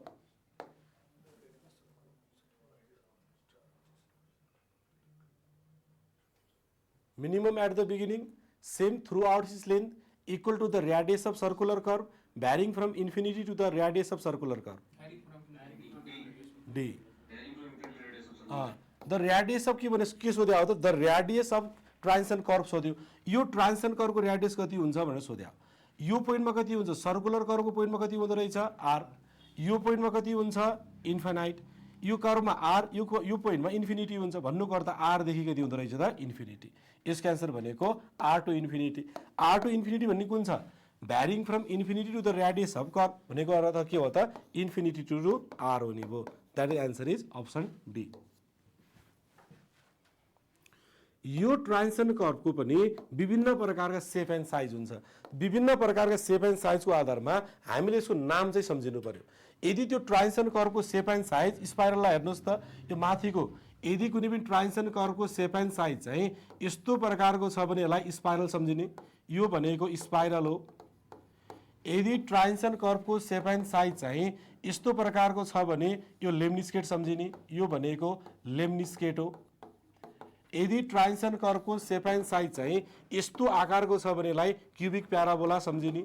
यो भनेको ट्रान्सन कर्वको सेप एन्ड साइजको आधारमा हो। यो इक्वेसनलाई प्लट गरेको आधारमा यस्तो प्रकारको बन्छ सम्झिनुहोस्। General equation of cubic parabola भनेको एक्स क्युब बाई 6RL को टर्ममा हुन्छ, जहाँ एक्स भनेको एक्स एक्सिसदेखिको डिस्टेन्स हो, आर भनेको रेडियस अफ ट्रान्सन कर्व हो, एल भनेको लेन्थ अफ ट्रान्सन कर्व। यो भनेको यो इक्वेसनलाई प्लट गर्दा यति आउँछ भनेर सम्झिनु पर्यो। अब यो मध्ये हामीलाई चाहिने भने चाहिँ के हो भन्दा अर्को एउटा क्लोथोइड भन्ने हुन्छ, combination of spiral lemniscate and parabola. यो क्लोथोइड भनेको चाहिँ आइडियल ट्रान्सन कर्व भनेको चाहिँ क्लोथोइड हुन्छ। टाइप्स अफ ट्रान्सन कर्व भन्यो भने स्पाइरल पनि हो, टाइप्स अफ ट्रान्सन कर्व भनेको स्पाइरल पनि हो, लेम्निस्केट पनि हो, क्युबिक प्याराबोला पनि हो, सबै हो। तर आइडियल ट्रान्सन कर्व भन्यो भने क्लोथोइड। यो क्लोथोइड कस्तो हुन्छ भन्दा मोरोभर स्पाइरल जस्तो हुन्छ, मोरोभर सेप चाहिँ स्पाइरल जस्तो हुन्छ। आइडियल ट्रान्सन कर्व भनेको क्लोथोइड, तर ideal transition curve for hill road भन्यो भने चाहिँ स्पाइरल हुन्छ। आइडियल ट्रान्सन कर्व मात्रै भन्यो भने क्लोथोइड, तर ideal transition curve for hill road भन्यो भने चाहिँ स्पाइरल हुन्छ। अब यति बुझिसके पछाडि यसको एन्सर भन्नुहोस् त। आइडियल ट्रान्सन कर्व के हुन्छ? आइडियल ट्रान्सन कर्व भन्यो भने clothoid. Ideal transition curve for hill road भन्यो के हुन्छ? हिल रोड भन्ने बित्तिकै फेरि हिल रोड भन्यो भने के हुन्छ? स्पाइरल हुन्छ। द टाइप्स अफ ट्रान्सन कर्व के हुन्छ? टाइप्स अफ ट्रान्सन कर्व के हो त? सबै हो। स्पाइरल पनि हो, लेम्निस्केट पनि हो, क्युबिक प्याराबोला पनि हो। कन्क्लुजनमा जाउँ। टाइप्स अफ ट्रान्सन कर्व भन्यो भने स्पाइरल पनि हो, लेम्निस्केट, क्युबिक प्याराबोला, क्लोथोइड सबै हो। आइडियल ट्रान्सन कर्व भन्यो भने clothoid. Ideal transition curve for hill road भन्यो भने चाहिँ के हुन्छ? स्पाइरल। किन हिल रोडमा स्पाइरल हुन्छ भन्दा हिल रोडमा हेर्नुहोस् त, माथि तल भ्यालीको एलिभेसन र माथि डाँडाको एलिभेसन चाहिँ एब्रप्ट डिफ्रेन्स हुन्छ। एब्रप्ट डिफ्रेन्स भएको कारणले गर्दा बाटो ठाडो बनाउन मिल्दैन, यसरी अनावश्यक रूपमा घुमाएर लानुपर्ने हुन्छ। यो भने के हो त? स्पाइरल जस्तो बन्छ। अथवा माथि हिल रोडमा डाँडाको एलिभेसन ए र भ्यालीको एलिभेसन बी छ भने बाटो यसरी घुमेर आएको तल गएको हुन्छ नि, यो सेप कोसँग मिल्यो त? स्पाइरलसँग। त्यही भएर हिल रोडको लागि स्पाइरल हुन्छ। डिजाइन लेन्थ अफ ट्रान्सन कर्वको बारेमा छ। अब ट्रान्सन कर्वको डिजाइनको कुरा गर्दा डिजाइन गर्ने 3टा तरिका हुन्छ। तीनटा तरिकाबाट डिजाइन गर्ने, तीनटा तरिकाबाट जुन म्याक्सिमम भ्यालु आउँछ त्यही नै लेन्थ अफ ट्रान्जिसन कर्भ हो। ट्रान्जिसन कर्भ डिजाइन गर्दा तीनटा तरिकाबाट डिजाइन गर्नु पर्यो, तीनटा मध्ये जुन म्याक्सिमम भ्यालु आउँछ त्यही नै लेन्थ अफ ट्रान्जिसन कर्भ। पहिलो 1 नम्बरमा based on rate of change of centrifugal एक्सेलरेसनको आधारमा एउटा, based on introduction of super एलिभेसनको आधारमा दोस्रो, र तेस्रो केस भनेको बाई इम्पेरिकल फर्मुलाको आधारमा तेस्रो केस हुन्छ। अर्को तेस्रो केस भनेको चाहिँ बाई इम्पेरिकल फर्मुलाको आधारमा, इम्पेरिकल रिलेसनसिप, इम्पेरिकल फर्मुलाको आधारमा निकाल्ने। अब यो मध्ये पहिलो 1 number rate of change of centrifugal एक्सेलरेसनमा जाउँ। Design of transition curve based on rate of change of centrifugal एक्सेलरेसनको आधारमा हाम्रो फर्मुला हुन्छ एलएस भनेको v³ बाई 46.5 CR हुन्छ। v³ बाई 46.5 CR भन्नु र नेपाली राइटरको किताबमा लेखा जस्तो v³ बाई 47 CR एउटै हो। v³ बाई 46.5 CR लाई यो फर्मुला भन्न मिल्छ, किन यो 46.5 लाई राउन्ड अफ गर्दा 47 भएको, अरु सबै सेम। यो फर्मुला र यो फर्मुला एउटै हो। अब तपाईले काउन्सिलमा दिने फर्मुला फेरि यस्तो हुन्छ, हेर्नुस् यो भनेको यो सिम्पल स्ट्रेट फर्मुला वाला भयो। अब विद्यार्थीले यो फर्मुला सम्झिरहेको हुन्छ, अनि द करेक्ट रिलेसनशिप फर यो ट्रान्जिसन कर्भको फर्मुला दियो भने यो दिन सक्छ। 1/46.5 लाई क्याल्कुलेटरमा क्याल्कुलेट गर्ने हो भने 1/46.5 लाई क्याल्कुलेटरमा क्याल्कुलेट गर्दा 0.0215 आउँछ, अरु सबै सेम। जहाँ v भनेको डिजाइन स्पिड अफ भेहिकल, यो किलोमिटर पर आवरमा हुन्छ। c भनेको rate of change of centrifugal acceleration, r भनेको रेडियस अफ सर्कुलर कर्भ, यो पनि मिटरमा हुन्छ, र c को भ्यालु कति हुन्छ भन्दा 80/75 प्लस b। यो फर्मुला इम्पोर्टेन्ट हो। Rate of change of centrifugal एक्सेलरेसनको रिलेसनशिप कति हुन्छ, करेक्ट रिलेसनशिप कति हुन्छ भन्यो भने 80/75 प्लस b। यसलाई 4 तरिकाबाट घुमाइदिन्छ। हेर्नुस् फेरि 4 तरिकाबाट कसरी घुमाइदिन्छ, माथि 75 तल 80 राख्देला। अब माथि हेर्नुस् त, माथि तल प्लसको ठाउँमा माइनस राख्देला, तलकोलाई माथि, माथिकोलाई तल, यसरी 4 तरिकाबाट घुमाइदिन्छ। र आज यो फेसबुकमा यो बारम्बार आइरहेको हुन्थ्यो नि, लोकसेवाको 4वटा अप्सन भनेर 4वटा केटी नाचिरहेको हुन्थ्यो नि, देख्नु भएको थियो। उस्तै प्रकारको छ क्या, त्यो नचिनिने प्रकारको हुन्छ क्या। 4 अप्सन ABCD उस्तै त्यस्तै तरिकाले झुकाइदिन्छ, ख्याल गर्नु होला। अर्को 2 नम्बरमा rate of introduction of super एलिभेसनको आधारमा, rate of introduction of super एलिभेसनको आधारमा पनि दुईटा केस हुन्छ। Rate of introduction of super एलिभेसनमा यसको c को भ्यालु कति हुन्छ भन्दा म्याक्सिमम भनेको 0.8 हुन्छ भने मिनिमम भनेको चाहिँ 0.5 हुन्छ है। यदि हामीले c एनालाइसिस गर्ने बेला c को भ्यालु 0.9 आए पनि कति राख्ने, 0.8, किन म्याक्सिमम भ्यालु c भनेको 0.8 हो, यो भन्दा बढी राख्न मिल्दैन। यदि एनालाइसिस गर्दा c को भ्यालु 0.4 आए पनि कति राख्ने, 0.5, किन मिनिमम भनेको 0.5 भन्दा पनि राख्न मिल्दैन। यदि c को भ्यालु 0.6 आयो भने कति राख्ने, 0.6, किन 0.5 देखि 0.8 को बीचमा छ। मिनिमम 0.5, म्याक्सिमम 0.8, यसको रेन्जमा हुनु पर्यो। कुरा बुझ्नुभयो नि, हैन? 6-7 जति आयो नि त्यही हुन्छ। 2 नम्बरमा based on rate of introduction of super एलिभेसनमा यस्तो कन्डिसन हुन्छ, हेर्नुस्। एउटा इनर एजबाट, अर्को सेन्टर लाइनबाट। एउटा चाहिँ सेन्टर लाइनबाट रोटेट भयो, अर्को चाहिँ इनर एजबाट रोटेट भयो। जस्तै कस्तो प्रकारको हुन्छ भन्दा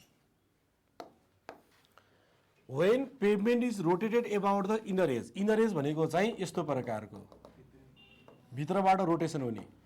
सुपर एलिभेसन भने के हो, यो इनर एज सम्झिनुहोस्, यो इनर एज भयो, यो चाहिँ के हो त आउटर एज, यो भनेको आउटर एज।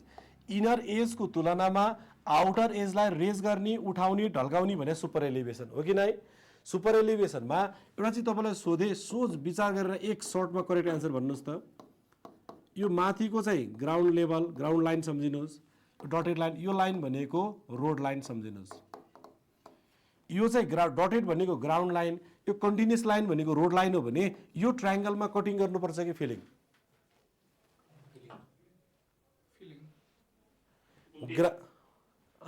ग्राउन्ड भन्दा, ग्राउन्ड यहाँ छ, ग्राउन्ड भन्दा बाटो माथि चाहियो, ग्राउन्ड यहाँ छ, ग्राउन्ड भन्दा बाटो माथि चाहियो भने फिलिङ गर्नु पर्यो। यो कन्डिसन के गर्नु पर्यो त, फिलिङ गरेर बाटो बनाउनु पर्यो।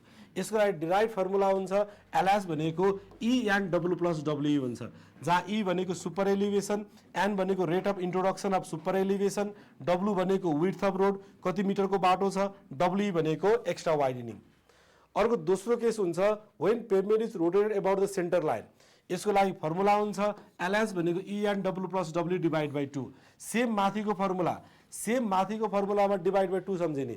हेर्नुहोस् त, rotation about the centre line भन्यो भने बिचबाट हुन्छ डिभाइड बाइ 2 भनेर सम्झिनुहोस् फर्मुला सम्झिने तरिका। N भने rate of introduction of super elevation, N भनेको rate of introduction of super elevation.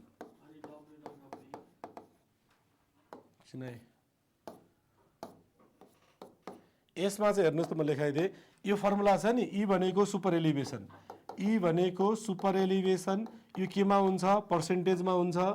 Maximum value of super elevation भनेको कति हुन्छ 7%। Plain rolling mountainous steep snow bound एरियाजको लागि 7%, हिल रोड अथवा हेयरपिन बेन्ड भन्यो भने 10%। एन भनेको rate of introduction of super elevation, कतिको दरले सुपर एलिभेसनलाई इन्ट्रोड्युस गर्दैछौँ त, rate of introduction of super elevation. W भनेको width of road, width of road भनेको बाटोको चौडाइ कति छ, 1 लेन 2 लेन 4 लेन कति लेनको बाटो छ सोही अनुसारको बाटोको चौडाइ हुन्छ। डब्लु भनेको एक्स्ट्रा वाइडनिङ, डब्लु भनेको एक्स्ट्रा वाइडनिङ, बाटोमा थप गरिएको चौडाइ भनेको चाहिँ एक्स्ट्रा वाइडनिङ। विड्थ अफ रोड पनि मिटरमा हुन्छ, एक्स्ट्रा वाइडनिङ पनि केमा हुन्छ मिटरमा हुन्छ। बाई इम्पेरिकल फर्मुला, इम्पेरिकल फर्मुलाको एज पर इन्डियन रोड कङ्ग्रेसको फर प्लेन एन्ड रोलिङ टेरेनको लागि, प्लेन एन्ड रोलिङ टेरेन अथवा NRS को तराईको लागि 2.7 LS भनेको 2.7 V²/R हुन्छ। 2.7 V भनेको design speed in kilometre per hour, R भनेको radius of curve in metre, यसको formula 2.7 V²/R। For steep and hilly terrain, steep and hilly terrain भन्नु र अर्को माउन्टेनस भने पनि यही हुन्छ, माउन्टेनस भने पनि यही हुन्छ, यसको लागि फर्मुला कति हुन्छ V²/R। फर्मुला सम्झिने तरिका, एउटा 2.7 V²/R, अर्कोमा 2.7 हटाइदिने सम्झिनुहोस्, 2.7 हटाएपछि कति हुन्छ V²/R। यो दुईटा फर्मुला भनेको इम्पोर्टेन्ट फर्मुला हो। फेरि काउन्सिलको लागि हेर्नुहोस् त, तपाईँलाई डिजाइन स्पिड V र R दियो भने लेन्थ अफ ट्रान्जिसन कर्भ कति हुन्छ भनेर निकाल्न दिन सक्छ। लेन्थ अफ ट्रान्जिसन कर्भ भनेको म्याक्सिमम अफ 1, 2 एन्ड 3, 1 नम्बरबाट एउटा भ्यालु आयो, 2 नम्बरबाट अर्को भ्यालु आयो, 3 नम्बरबाट अर्को भ्यालु आयो, तीनटा मध्ये जुन म्याक्सिमम हुन्छ त्यही नै लेन्थ अफ ट्रान्जिसन कर्भ हो। पहिलो 1 नम्बरबाट 70 मिटर आयो रे, 2 नम्बरबाट 80 मिटर आयो, 3 नम्बरबाट 60 मिटर आयो भने लेन्थ अफ ट्रान्जिसन कर्भ कुन हुन्छ भनेको 60 कि 80, 80। लेन्थ अफ ट्रान्जिसन कर्भ भनेको यो 80 मिटर हुन्छ। कुरा बुझ्नुभयो?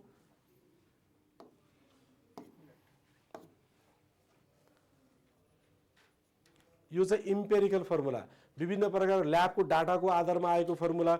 यो भनेको अमेरिकाको 668 वटा रोड सेक्सनमा गर्दा आस्तोमा पनि यही फर्मुला छ, IRC इन्डियन कोडमा पनि यही फर्मुला छ, नेपालको NRSमा पनि यही कोड यही फर्मुला छ। भयो? नेपाल इन्जिनियरिङ काउन्सिलको इक्जाममा सोधा question, transition curve length for rolling terrains कति हुन्छ? इक्जाममा हामीलाई सोध्यो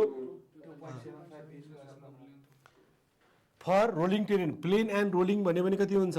प्लेन एन्ड रोलिङ भन्यो भने 2.7 V²/R हुन्छ होइन र? Length of transition curve 2.7 V²/R भनेको हुन्छ त अप्सन ए। अब यो काउन्सिलको इक्जाममा यो क्वेसन सोध्यो भन्नुको अर्थ अर्को क्वेसन कुन इम्पोर्टेन्ट हुन्छ भन्दा यो वाला फर्मुलाको, अब फेरि अर्को V²/R वाला, स्टिप र हिल्ली टेरेन भन्यो भने के हुन्छ V²/R हुन्छ। बुझ्नुभयो कुरो? यदि प्लेन एन्ड रोलिङ टेरेन, यसमा प्लेन भने पनि यही हुन्छ, रोलिङ भने पनि यही हुन्छ, तराई भने पनि यही हुन्छ। यदि प्लेन तराई रोलिङ भन्यो भने एन्सर 2.7 V²/R। यदि माउन्टेनस स्टिप हिल भन्यो भने एन्सर अप्सन डी V²/R मात्रै। अब यसको न्युमेरिकलमा पनि यो सबै न्युमेरिकल सोध्दैन इक्जाममा, कहिले पनि सोध्दैन काउन्सिलमा चाहिँ, यसको टुक्राबाट सोध्ने हो। त्यही भएर हामीले एउटा न्युमेरिकल बुझ्यौँ भने यसको जति पनि साना टुक्राबाट सोधे पनि हामीलाई फरक पर्दैन। यसबाट सबभन्दा बढी इम्पोर्टेन्ट भनेको यो टुक्राबाट पनि सबभन्दा बढी इम्पोर्टेन्ट भनेको सी निकाल्ने हो। यो काउन्सिलको लागि इम्पोर्टेन्ट भनेको यो सी वाला।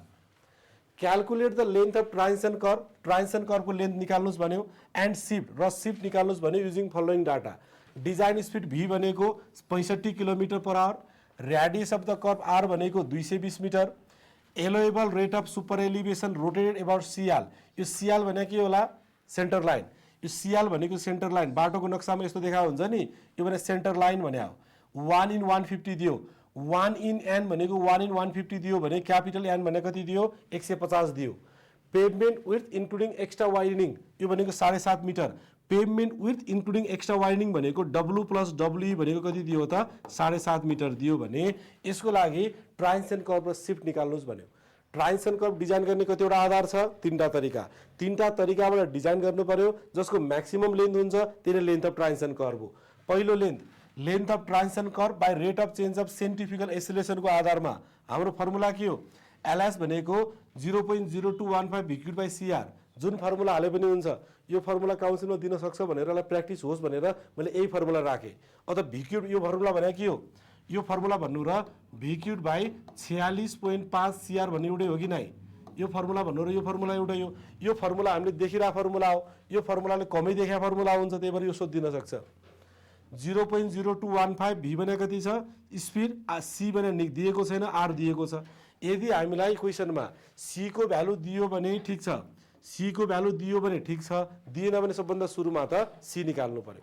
अब क्वेसनमा हामीलाई सी को भ्यालु दिएको छ त छैन।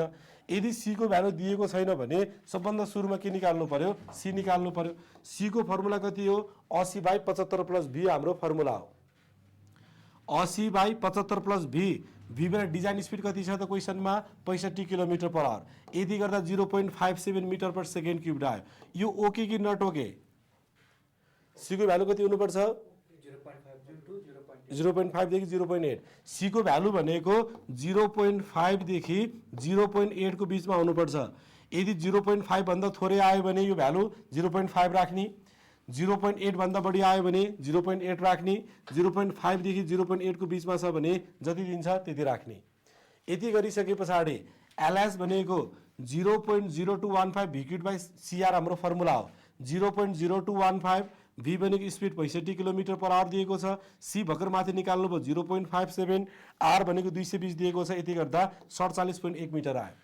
यो माथिको यो क्वेसन छ नि यो काउन्सिलको लागि इम्पोर्टेन्ट भनेर सम्झिनुहोस्। यस्तो वाला क्वेसन इक्जाममा इम्पोर्टेन्ट हुन्छ है। यो तपाईँ डिजाइन स्पिड दिएर rate of change of centrifugal acceleration कति हुन्छ भनेर सोध्ने यो इम्पोर्टेन्ट हुन्छ।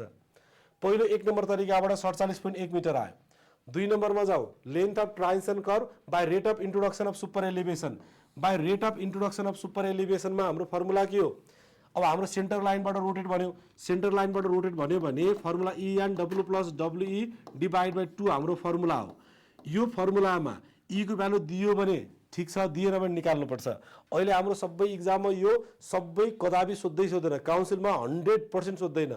यत्रो त वेटेज त बढी भयो नि त यो त होइन र गर्ने 15-20 मिनट लाग्छ। त्यही भएर चाहिँ तपाईँले एउटा टुक्रा सोध्न सक्छ। यदि ई दिएन भने यही नै फर्मुला राख्नुपर्छ भन्ने छैन। यो जुन फर्मुला राखे पनि हुन्छ तपाईँले। यदि मिक्स ट्राफिक कन्डिसन हेर्ने हो भने v²/225 आर हाम्रो फर्मुला हो। v भने कति छ 65 किलोमिटर पर आवर आर भने कति छ 220 मिटर। यति गर्दा कति भयो 0.085 आयो। 0.085 भने त 0.07 भन्दा बढी हो कि नै 0.085 भने त 0.07 भन्दा बढी भयो। म्याक्सिमम भ्यालु अथवा सुपर एलिभेसन चाहिँ 0.07 हुन्छ। यो भन्दा बढी भयो भने के हुन्छ नट ओके। यस्तो कन्डिसनमा एफ को भ्यालु कति राखिन्छ 0.07। यदि यो भ्यालु 0.07 भन्दा थोरै आयो भने ठिक छ त्यही राख्ने। त्योभन्दा बढी आयो भने कति राख्ने 0.07। अथवा तपाईँलाई मैले सम्झाउने तरिका जुन सानो हुन्छ त्यो राख्ने भनेर सम्झे पनि हुन्छ 0.07। Check for safety against friction. अब फ्रिक्सनलाई चेक गर्ने सेफ्टीमा चेक गर्ने हो भने चाहिँ एफ भनेको v²/127 आर माइनस ई हुन्छ। v भने कति छ 65 किलोमिटर पर आवर आर भने कति छ 220 ई भने माथि निकाल्नु भयो 0.07। यदि गर्दा 0.08 आयो। यो 0.08 आयो भन्नुको अर्थ एफ को भ्यालु कति हुन्छ 0.15 भन्दा थोरै आयो कि नै आयो। त्यही भएर ओके हुने कन्डिसनमा एफ भ्यालु कति हुन्छ त 0.08 हुन्छ। कुरा बुझ्नुभयो। हाम्रो भ्यालु कति हो यो एफ को भ्यालु 0.08 आयो। एफ को भ्यालु हेर्नुहोस् त एफ को भ्यालु यहाँ निकाल्दा 0.08 आयो। यो भने हाम्रो standard value coefficient of lateral friction कति हो 0.15। यो भन्दा थोरै आयो थोरै आउँछ भने ओके हुने कन्डिसनमा जति आउँछ त्यति राख्ने। यदि यो भ्यालु 0.2 आएको भए कति राख्ने थियो 0.15। 0.15 भन्दा बढी आउँछ भने चाहिँ हुँदैन। कुरा बुझ्नुभयो। यति गरिसके पछाडि के भयो यति गरिसके पछाडि length of transition curve rotation about centre line क्वेसनमा हामीले भन्दैकै छ रोटेटेड एबाउट सेन्टर लाइन। यसको हाम्रो फर्मुला के हो E N W plus W divide by 2 हाम्रो फर्मुला हो। ई भने कति छ 0.07, एन भने कति छ क्वेसनमा 150, डब्लु प्लस डब्ल्यू भने सिधै क्वेसनमा दिया हो नि पेभमेन्ट विथ इन्क्लुडिङ एक्स्ट्रा वाइडिङ भने 7.5 मिटर हो कि नै।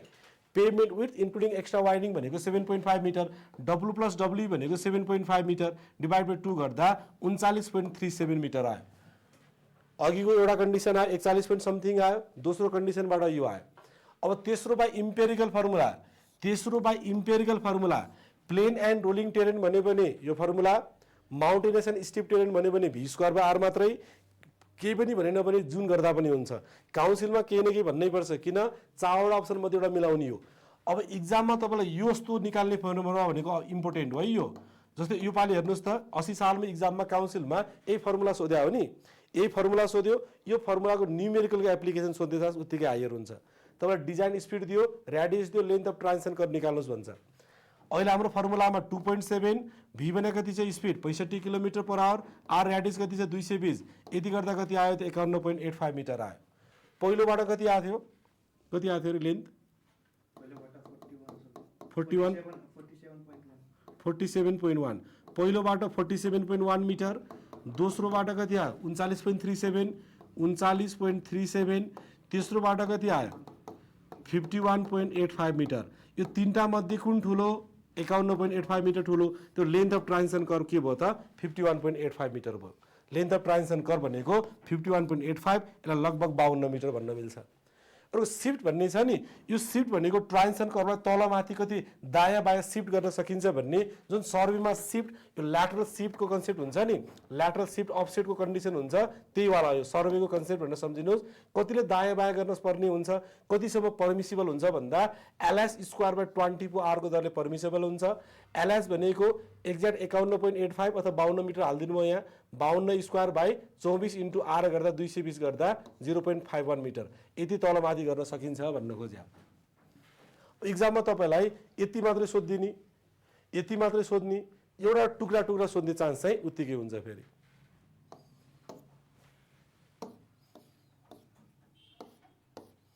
के भयो इक्जाममा काउन्सिलको इक्जाममा सोधेको क्वेसन हेर्नुहोस्। यो नेपाल इन्जिनियरिङ काउन्सिल इक्जाममा सोध्यो 2 नम्बरमा, if the length of the transition curve is 24 metre and the radius of the curve is 24 metre then the required shift is. ल पत्ता लगाउनुहोस् त, समय तपाईँलाई 1 मिनट। पानी कहाँ गएछ लिएर जानुभयो, ठिक छ। ल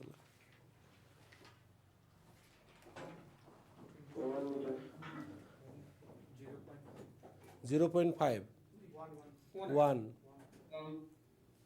दुईटा कुरा 0.5 कि 1। ल यो no need to provide shift भनेको छ नि, यो भने के भने 0 मिटर भने हो। यो no need to provide shift भने 0 metre if the length of the transition curve is 24 metre. धन्यवाद है।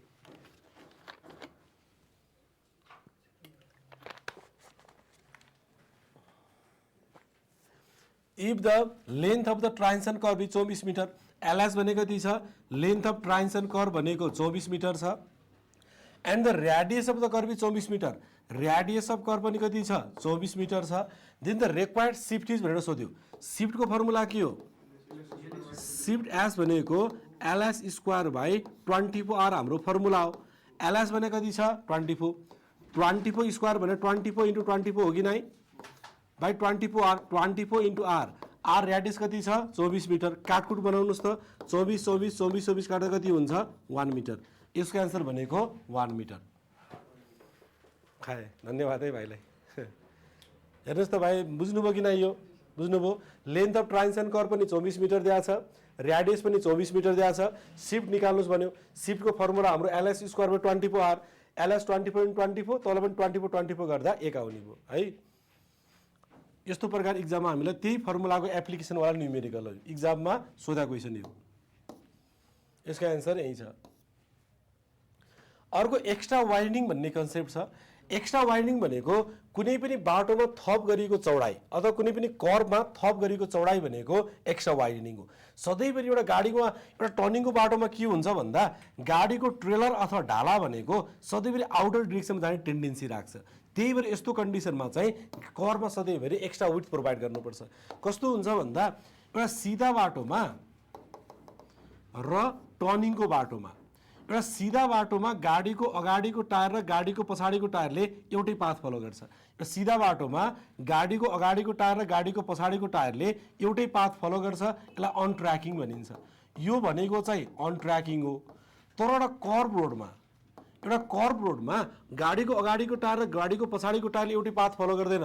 यो टर्निङको बाटोमा हेर्नुहोस् त, यसरी घुम्ने बेला के हुन्छ, यसरी घुम्ने बेला गाडीको ट्रेलर अथवा ढाला पछाडिको भाग भनेको सधैँभरि आउटर डिरेक्सनमा जाने टेन्डेन्सी राख्छ।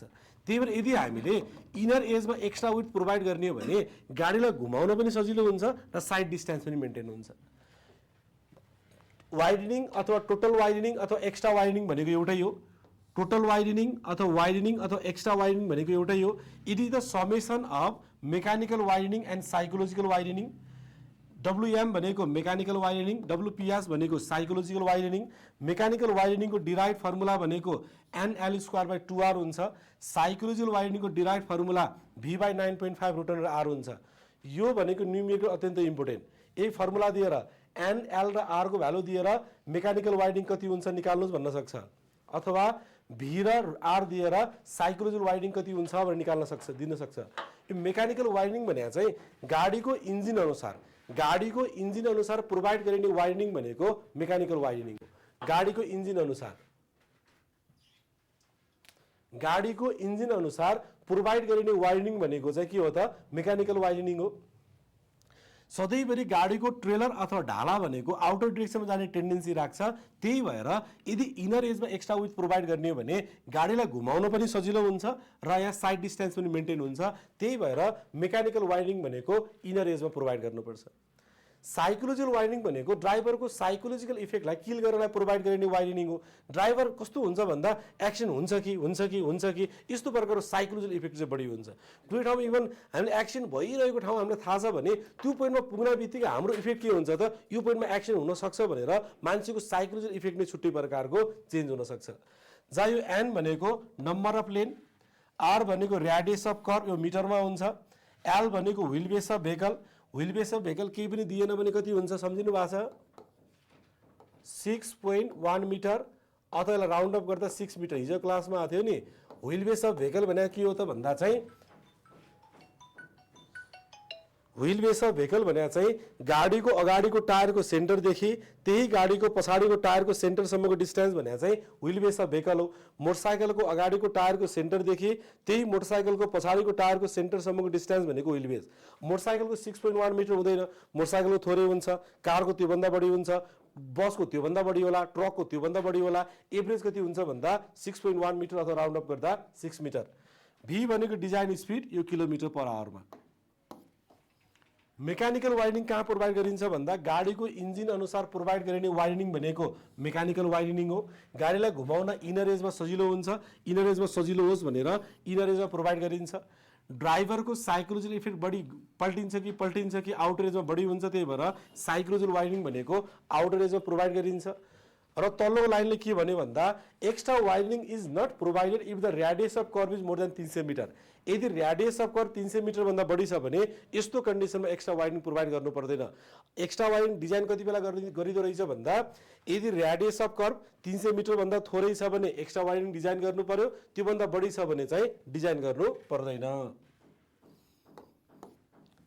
नेपाल इन्जिनियरिङ काउन्सिलको एक्जाममा 1 नम्बरमा सोधेको question, extra widening provided for the radius of horizontal curve greater than 300 metre is कति हुन्छ? अनलाइनबाट साथीले हिसाब नगरेर निल भनिदिनु भयो, निल।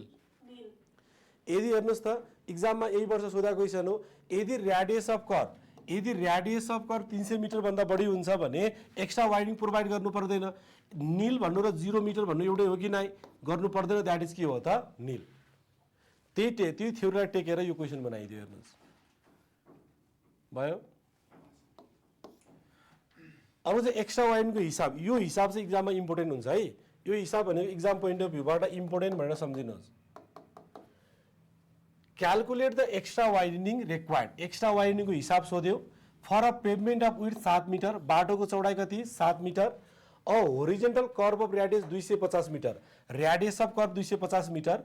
If the longest wheel base of vehicle is expected on the road is 6 metre, एलको भ्यालु 6 मिटर दियो। Design speed is 70 kilometre per our, design speed भी भनेको 70 किलोमिटर पर आवर दियो। रेडियस अफ कर्भ आर भनेको 250 metre दियो।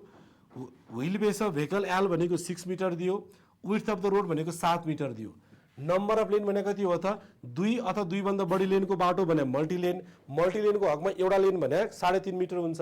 7 मिटरको बाटो भने number of lane an भने 2 हुन्छ कि नै। 7 मिटरको बाटो भने कति लेनको बाटो हो त 2 लेनको बाटो। कि त तपाईलाई क्वेशनमा सिधै नम्बर अफ लेन सिधै भन्छ, भनेन भने जति मिटर दिन्छ नि बाटोको चौडाइ, यहाँदेखि यहाँसम्म 7 मिटरको चौडाइ भन्यो। 7 मिटर भन्यो भने कति लेनको बाटो भन्दा 7 मिटर डिभाइड बाइ 3.5 गर्ने, यो गर्दा कति आउँछ त नम्बर अफ लेन 2। यो भनेको 2 लेनको बाटो दियो। टोटल वाइडनिङ भनेको, टोटल वाइडनिङ अथवा एक्स्ट्रा वाइडनिङ अथवा टोटल एक्स्ट्रा वाइडनिङ भनेको it is the summation of mechanical widening and psychological widening. Mechanical वाइडनिङको फर्मुला के हो एनएल स्क्वायर बाई 2r हुन्छ। साइकोलोजिकल वाइडनिङको फर्मुला के v by 9.5 root under r हुन्छ। एन भने नम्बर अफ लेन कति छ 2 लेनको बाटो। L wheel base of vehicle भने कति छ 6 मिटर। आर रेडियस कति छ 250 मिटर। डिजाइन स्पिड भी कति छ 70 किलोमिटर पर आवर। आर भने कति छ 250। यति गर्दा कति आयो त 0.61। यो भनेको तर तपाईँले चाहिँदैन। यो भोलिको दिनमा तपाईँले एज अ ट्रान्सपोर्टेसनको डिजाइन अथवा एउटा ट्रान्सपोर्टेसनमा डिजाइनरको रूपमा काम गर्नुभयो भने एनालाइज गर्न चाहिन्छ, त्यो राख्दै मात्रै हो। As per NS 2070 extra widening required for radius 100 देखि 300 metre on double lane road is 0.6 metre. Hence the calculated W is sufficient for this curve भन्यो। के भन्यो भन्दा नेपाल रोड स्ट्यान्डर्ड 2070 विक्रम सम्बन्धमा 100 देखि 300 मिटर रेडियसको लागि 100 देखि 300 मिटर रेडियसको डबल लेनको लागि कम्तीमा एक्स्ट्रा वाइडनिङ 0.6 मिटर चाहिन्छ भनेको छ। हाम्रो कति आयो 0.61। यो भनेको सफिसियन्ट छ, डिजाइन सेफ छ भने हो। यो हामीले नसम्झे पनि हुन्छ। अहिले चाहिँ यसको आन्सर यसरी निकाल्नु पर्यो। यसमा कसैलाई केही छ फर्मुला दिमागमा कन्ठाउनु पर्यो, फर्मुलाको एप्लिकेसन गर्न जान्नु पर्यो। यही क्वेशनमा also calculate the total width of the pavement including extra widening भन्यो भने कति हुन्छ total width of pavement including extra widening. Total width of pavement including extra widening भनेको द्याट इज के हो त डब्लु प्लस डब्ल्यू सोध्यो। त्यो भनेको हामीलाई डब्लु प्लस डब्ल्यू सोध्यो। डब्लु प्लस डब्ल्यू कति हुन्छ भनेर सोध्यो। डब्लु भने विड्थ अफ रोड कति छ क्वेशनमा 7 मिटर दिएको छ। डब्ल्यू भर्खर निकाल्नु भयो, डब्ल्यू कति निकाल्नु भयो 0.61। दुईटालाई जोड्दा कति भयो त 7.61। त्यो अघिको क्वेशन अथवा यो क्वेशन इक्जाममा सोधिन सक्छ। अब यही क्वेशनलाई कसरी टुगाएर सोधिन्छ भन्दा तपाईलाई यही कन्डिसनमा मेकानिकल वाइडनिङ मात्रै सोध्यो भने यो मात्रै निकाल्ने, यो मात्रै निकाल्ने। साइकोलोजिकल वाइडनिङ मात्रै सोध्यो भने यो मात्रै निकाल्ने। केही पनि भनेन भने दुवै निकाल्ने। कुरा बुझ्नुभयो। इक्जाममा तपाईलाई यो फर्मुलामा, यो फर्मुला छ नि मेकानिकल वाइडनिङको यो फर्मुलालाई यो फर्मुला नदिएर calculate the correct relationship for psychological widening भन्दा 0.1 v by root under r दिन सक्छ। यो फर्मुला र यो फर्मुला एउटै होइन, एउटै जस्तो हो। 9.5 लाई राउन्ड अप गर्दा 10 भन्न मिल्छ कि नै मिल्छ। 1/10 भने कति हो 0.1। 0.1 v by root under r। कुनै कुनै किताबमा यो फर्मुला लेखा हुन्छ।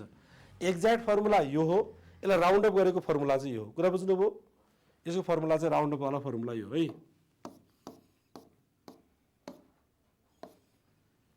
अर्को टपिक भर्टिकल कर्भ भनेर छ। यो भर्टिकल कर्भ दुईटा प्रकारको हुन्छ, एउटा समिट कर्भ अर्को भ्याली कर्भ। समिट कर्भ भन्नु र क्रेस्ट कर्भ भन्नु एउटै हो। भ्याली कर्भ भन्नु र स्याग कर्भ भन्नु एउटै हो। हेर्नुहोस् त यदि कुनै पनि कर्भको हगिङ र स्यागिङ सम्झे पनि हुन्छ। यदि एपेक्स पोइन्टिङ अपवार्ड, यदि चुचुरो माथितर्फ छ भने के हुन्छ summit curve. Apex pointing upward, यदि कुनै पनि curve having apex pointing upward अथवा कन्भेक्सिटी अपवार्ड, यदि कन्भेक्सिटी अपवार्ड छ माथि छ भने यसलाई समिट कर्भ भनिन्छ। भ्याली कर्भ भनेको यदि यसको ठ्याक्कै उल्टो, यदि कुनै पनि कर्भको सेप एन्ड साइज यस्तो प्रकारको छ, यसको लोएस्ट पोइन्ट भनेको तल छ, यस्तो प्रकारको स्यागिङ प्रकारको भन्छ भने यसलाई के भनिन्छ भ्याली कर्भ। यो सेप एन्ड साइज अफ द कर्भको आधारमा स्यागिङ र हगिङ अथवा भ्याली कर्भ र समिट कर्भ। त्यो भ्याली कर्भ भन्नु र फेरि हेर्नुहोस् त भ्याली कर्भ भन्नु र स्याग कर्भ भन्नु पनि एउटै हो। समिट कर्भको अर्को नाम क्रेस्ट कर्भ, भ्याली कर्भको अर्को नाम स्याग कर्भ। यदि कन्भेक्सिटी माथि हुन्छ भने समिट कर्भ, यदि डाउनवर्डमा हुन्छ भने भ्याली कर्भ। इक्जाममा हामीलाई यो टपिकबाट यो तरिकाले क्वेसन दिन सक्छ। If an ascending gradient meets with another descending gradient then the curve formed is कति होला? If an ascending gradient, ascending gradient भनेको चढ्दो प्रकारको gradient, meets with another descending gradient, descending भनेको झर्दो प्रकारको gradient, then the curve formed is, यहाँ कुन कर्भ बन्यो त? चुचुरो माथितर्फ बन्यो, यो भने के हो त? Summit curve. यसको एन्सर भनेको समिट कर्भ। यसको एन्सर के होला? If an descending gradient meets with another ascending gradient then the curve formed is, if and descending gradient, descending gradient भनेको झर्दो प्रकारको gradient, meets with another ascending gradient, ascending gradient भनेको चढ्दो प्रकारको gradient, then the curve formed is, यस्तो बेला curve कुन बन्छ त भन्दा चुचुरो तलतर्फ बन्छ, यो सेप कुन हो त? भ्याली हो। यसको एन्सर भनेको के हुन्छ त? Valley curve. कुरा बुझ्नुभयो? एउटा मार्केटमा पाइने किताबबाट यो क्वेसन छ, if and descending gradient meets, same question, यसको एन्सर के होला भन्नुहोस् त?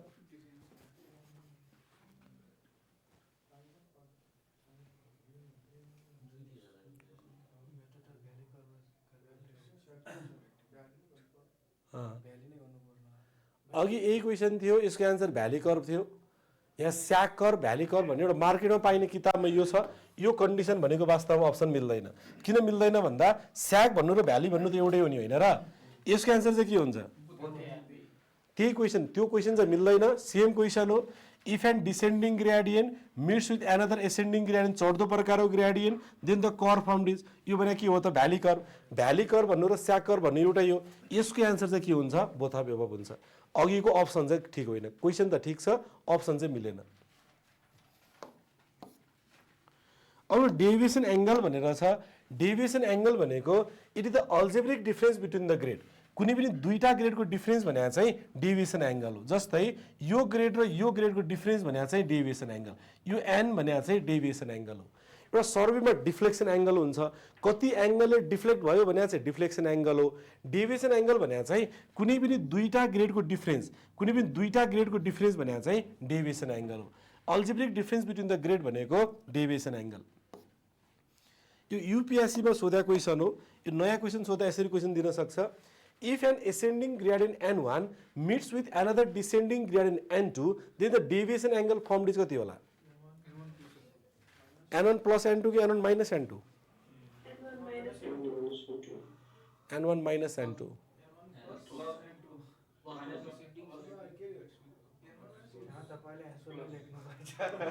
त्यही पनि धेरै थाहा होइन, त्यही पनि धेरै थाहा होइन क्या, त्यही पनि धेरै अझै बुझ, यो हटाउनु पर्यो, यही भएछ क्या। इफ एन्ड, हेर्नुहोस् त, यो नेपालको लोकसेवालाई पिआरसी भनिन्छ, पब्लिक सर्भिस कमिसन। इन्डियाको लोकसेवालाई युपिआरसी भनिन्छ। यो युपी भनेको उत्तर प्रदेश होइन, यो भने चाहिँ युनियन पब्लिक सर्भिस कमिसन भनिन्छ इन्डियाको लोकसेवालाई। If an ascending gradient n1, ascending gradient भनेको चढ्दो प्रकारको ग्रेडियन्ट, एसेन्डिङ ग्रेडियन्टलाई पोजिटिभ कि negative? Positive, plus n1 meets with another descending gradient n2, descending gradient भनेको झर्दो प्रकारको ग्रेडियन्ट, डिसेन्डिङ ग्रेडियन्टलाई पोजिटिभ कि negative? Negative, minus n2, then the curve formed is भनेको यसको एन्सर के हुन्थ्यो? समिट कर्भ हुन्थ्यो। तर हामीले त्यो क्वेसन होइन। Then the deviation angle is, यो एन कति हुन्छ भनेर सोध्यो। डेभिएसन एङ्गल भने के हो? Algebraic difference between the grade. यो ग्रेड र यो ग्रेडको डिफरेन्स हो कि नै? यो ग्रेड कति छ? प्लस n1, यो ग्रेड कति छ? माइनस n2, यो ग्रेड प्लस n1, यो ग्रेड माइनस n2 छ। दुईटाको डिफरेन्स भनेको फर्मुलाको माइनस लेखिदिनुहोस्। यो गर्दा कति आउँछ? प्लस n1 माइनस माइनस कति हुन्छ? Plus, plus n1 plus n2 भनेको अर्थ के हो त? n1 plus n2। यसको एन्सर भनेको अप्सन ए। झ्याप्पै हेर्दा के हुन्छ? दुईटा ग्रेडको डिफरेन्स भन्यो, एउटा n1 अर्को n2 भनेपछि n1 माइनस n2 भन्नु स्वाभाविक हो क्या। इक्जाममा आयो भने तपाईँले यसरी गर्नु पर्यो। सक्नुहुन्छ? यो फिगर तपाईँले बनाउनु पर्दैन, जुन जुन ग्रेडियन्ट दिन्छ नि त्यो त्यो लेख्ने, बिचमा माइनस लेखिदिने क्या।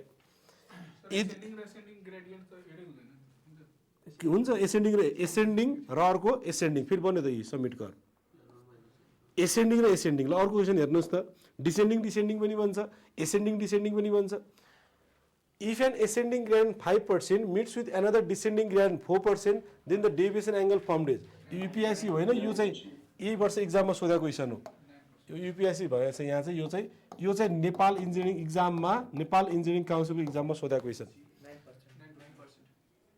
निकाल्नुभयो अनलाइन साथीहरूले पनि 9 if an ascending gradient 5% ascending gradient भनेको चढ्दो प्रकारको ग्रेडियन्ट एसेन्डिङलाई पोजिटिभ साइनले रिप्रेजेन्ट गरिन्छ plus 5% meets with another descending gradient 4% descending gradient भनेको झर्दो प्रकारको ग्रेडियन्ट डिसेन्डिङ ग्रेडियन्टलाई नेगेटिभ साइनले रिप्रेजेन्ट गरिन्छ -4% then the curve formed is भनेको यसको एन्सर के हुन्थ्यो समिट कर्व हुन्थ्यो तर हामीलाई के सोध्यो यो डेभिएसन एङ्गल कति हुन्छ भनेर सोध्यो डेभिएसन एङ्गल भनेको के हो algebraic difference between the grade यो ग्रेड र यो ग्रेडको डिफरेन्स हो यो कति छ +5% यो कति छ -4% यो +5% अर्को -4% दुईटाको फर्मुलाको माइनस लेखिदिनुहोस् त माइनस लेख्न बित्तिकै कति हुन्छ +5% माइनस +4% +5 +4 गर्दा कति हुन्छ त +9% यसको एन्सर कति हुने भयो त that is the option D 9%।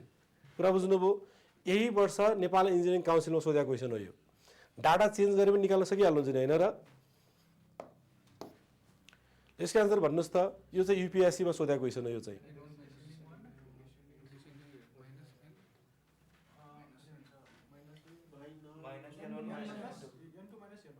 N2 minus N1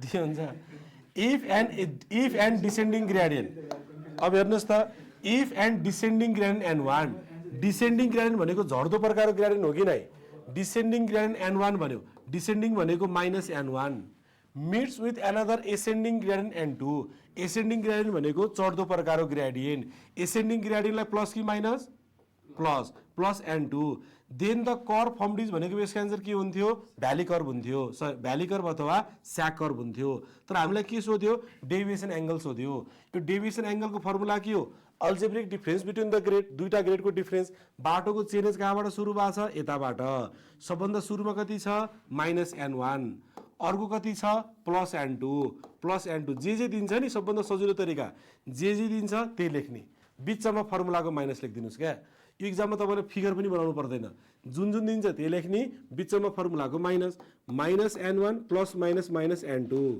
म प्रो हो भन्दैमा हेरेको आधार भन्ने पनि होइन फेरि यहाँ बिग्रिन सक्छ फेरि है यहाँ तर यो कम्तीमा यति चाहिँ लेख्नु पर्यो क्या सक्नुहुन्छ फिगर बनाउनुहोस् फिगर बनाउनु टाइम हुँदैन भने यति लेखेर गर्नु होला इक्जाम बेला प्लस र माइनसले तपाईँलाई सिम्पल क्वेसन झुकाइदिन्छ फेरि यो लेखेर गर्नुभयो भने झुकिने चान्स हुँदैन -N1 -N2 भनेको option D is the correct answer. अर्को समिट कर्व भनेर छ यो सिम्पल जनरली सिम्पल प्याराबोलिक कर्वलाई आधार मानेर समिट कर्वको डिजाइन गरिन्छ length of summit curve L for stopping sight डिस्टेन्सको केसमा यसमा पनि दुईटा केस हुन्छ length of summit curve for stopping sight distance चाहिँ एउटा case length of summit curve for SSD एउटा केस हुन्छ अर्को length of summit curve for OSD अर्को केस हुन्छ पहिलो केसमा जाउँ length of summit curve for stopping sight distance generally हामीले सिम्पल प्रकारका प्याराबोलिक कर्वलाई आधार मानेर चाहिँ डिजाइन गरिन्छ जनरली हामी डिजाइन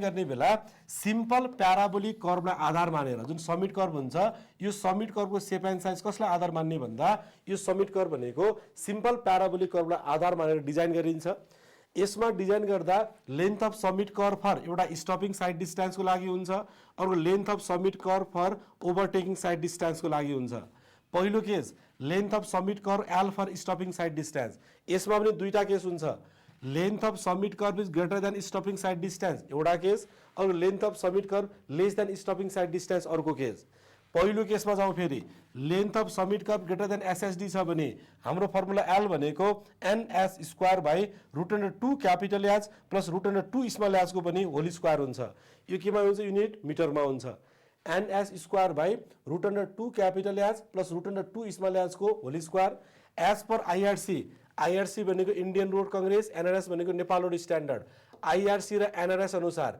यो क्यापिटल एच भने सम्झिनु भएको छ के हो यो हाइट अफ द अब्जर्भर ड्राइभरको आँखाको सेन्टरदेखि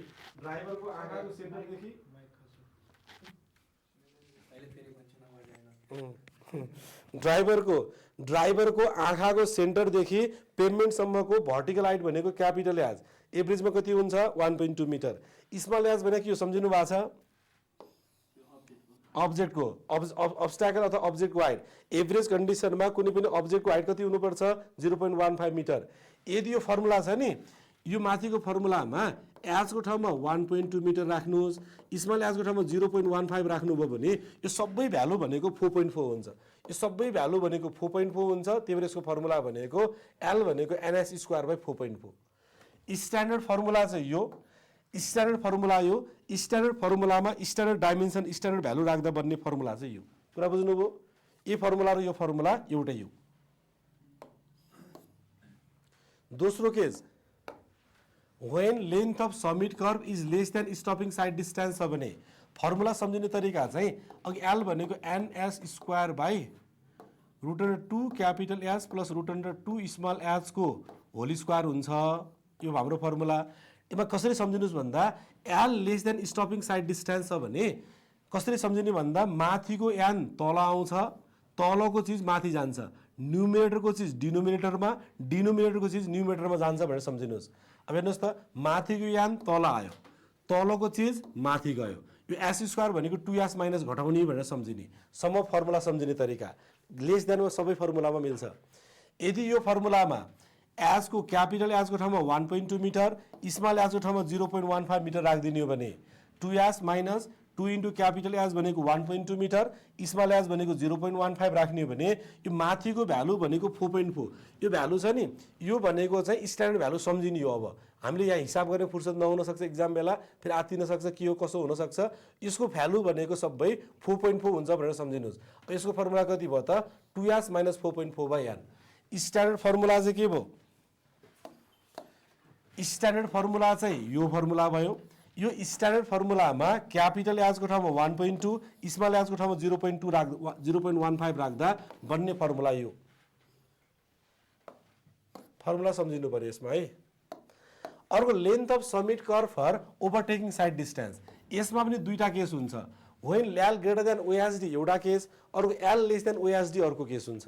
हाम्रो फर्मुला के हो भन्दा सधैँभरि ओभरटेकिङ साइड डिस्टेन्समा चाहिँ स्मल एजलाई नेग्लेक्ट गरेर चाहिँ क्यापिटल एज राखिन्छ। किन स्मल एजलाई नेग्लेक्ट गरेर क्यापिटल एज राखिन्छ भन्दा हामीले ओभरटेक गर्ने बेला तलको अब्जेक्टसँग मेजर हुन्छ कि माथिको अब्जेक्ट मेजर हुन्छ माथिको तलको माइनर हुन्छ नहेर्ने भने होइन तलको माइनर हुन्छ माथिको अब्जेक्ट मेजर हुन्छ।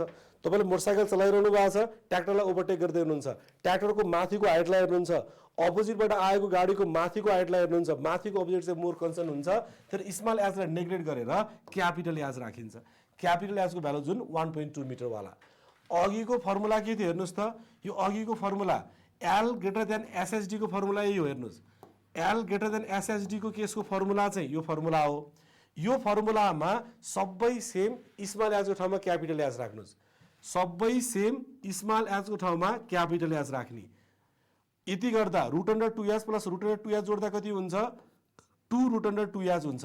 यसको पनि स्क्वायर छ यसको पनि स्क्वायर 2 स्क्वायर गर्दा कति हुन्छ 4 रुट अन्डर 2s को स्क्वायर गर्दा कति हुन्छ 2s भने गर्दा एनएस स्क्वायर बाई कति भयो त 8s भयो एनएस स्क्वायर बाई 8s यसरी आउने भयो कुरा बुझ्नुभयो।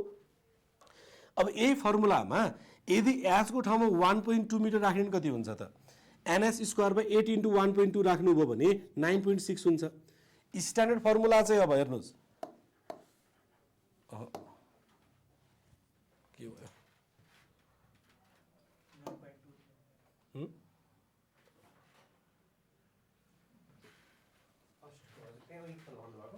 हजुर ए अब हेर्नुहोस् त अब अघिको फर्मुला के थियो स्ट्यान्डर्ड फर्मुला भनेको एल भनेको एनएस स्क्वायर बाई 8s हाम्रो फर्मुला हो। स्ट्यान्डर्ड फर्मुला चाहिँ यो स्ट्यान्डर्ड फर्मुलामा स्ट्यान्डर्ड डाटा राख्दा आउने के भयो त एनएस स्क्वायर बाई 9.6 भयो। अर्को केस भनेको L less than OSD L less than ओएसडीमा पनि सेम के हुन्छ स्मल एजको ठाउँमा क्यापिटल एज राख्ने भनेर सम्झिने। हाम्रो फर्मुला के हो यो फर्मुला छ नि, यो फर्मुला भनेको कुन केसको फर्मुला भन्दा एल लेस देन एसएचडी को यसको फर्मुला यही हो। एल लेस देन एसएचडी को केसको फर्मुला यो हो। ओभरटेकिङ साइड डिस्टेन्स भन्ना बित्तिकै ओभरटेकिङ साइड डिस्टेन्समा स्मल एज को ठाउँमा क्यापिटल एज राखिन्छ भनेर सम्झिने हो। अब हेर्नुस् त अरु सबै सेम, स्मल एज को ठाउँमा क्यापिटल एज राखिदिनुस्, अरु सबै same. Root under 2h plus root under 2h जोड्दा 2 रुट अन्डर 2h हुन्छ। यसको पनि के छ त स्क्वायर छ। 2 स्क्वायर गर्दा कति हुन्छ 4 हुन्छ। रुट अन्डर 2h स्क्वायर गर्दा कति हुन्छ 2h हुन्छ। 4 इन्टु 2h गर्दा कति हुन्छ 8h हुन्छ।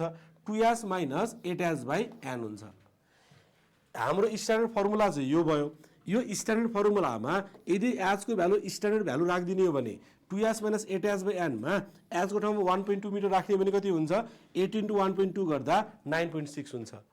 अब फर्मुला के हो त हेर्नुस् त, फर्मुला के हो भन्दा स्ट्यान्डर्ड फर्मुला चाहिँ यो हो। स्ट्यान्डर्ड फर्मुलामा स्ट्यान्डर्ड भ्यालु राख्दा आउने फर्मुला भनेको 2h माइनस 9.6 बाई n। एउटा कन्डिसन त्यो समिट कर्वको लागि, अर्को यो भ्याली कर्वको लागि हुन्छ। भ्याली कर्व डिजाइन गर्ने आधार भनेको चाहिँ दुईटा कन्डिसनको आधारमा डिजाइन हुन्छ। दुईटा कन्डिसनको आधारमा डिजाइन गर्ने एउटा कन्डिसन भनेको हेलो भयो एकछिन पढौँ धेरै भयो एकैछिन थोरै पढ्ने कि साथी। भ्याली कर्व डिजाइन गर्ने आधार भनेको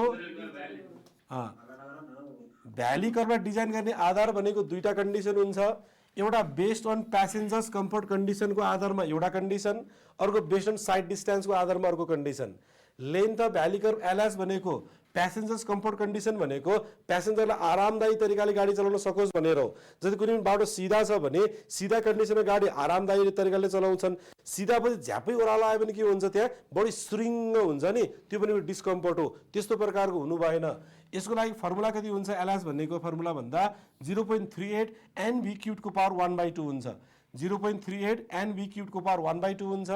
जहाँ एन भनेको deviation angle that is algebraic difference between the grade, कुनै दुईटा ग्रेडको डिफरेंस हो। भी भनेको डिजाइन स्पिड हो किलोमिटर पर आवरमा। पहिलो यदि हामीलाई हेर्नुस् त यो न्युमेरिकल इम्पोर्टेन्ट हुन्छ। एक्जाममा एन पनि दिन्छ, एन पनि दिन्छ, भी पनि दिन्छ। यसको आधारमा लेन्थ अफ भ्याली कर्व पत्ता लगाउनुस् भन्यो भने यसको फर्मुलाको आधारमा निकाल्ने। यस्तो वाला क्वेसन चाहिँ एक्जाममा आउने क्वेसन हुन्छ नि। यस्ता क्वेसन चाहिँ यदि भर्टिकल कर्व आउँदा आयो भने यो भ्याली कर्वको यो क्वेसन आइदिन सक्छ है। यो यसमा तपाईलाई एन पनि दिन्छ, भी पनि दिन्छ, यसको आधारमा निकाल्ने। यो फर्मुला चाहिँ सम्झिनु पर्यो।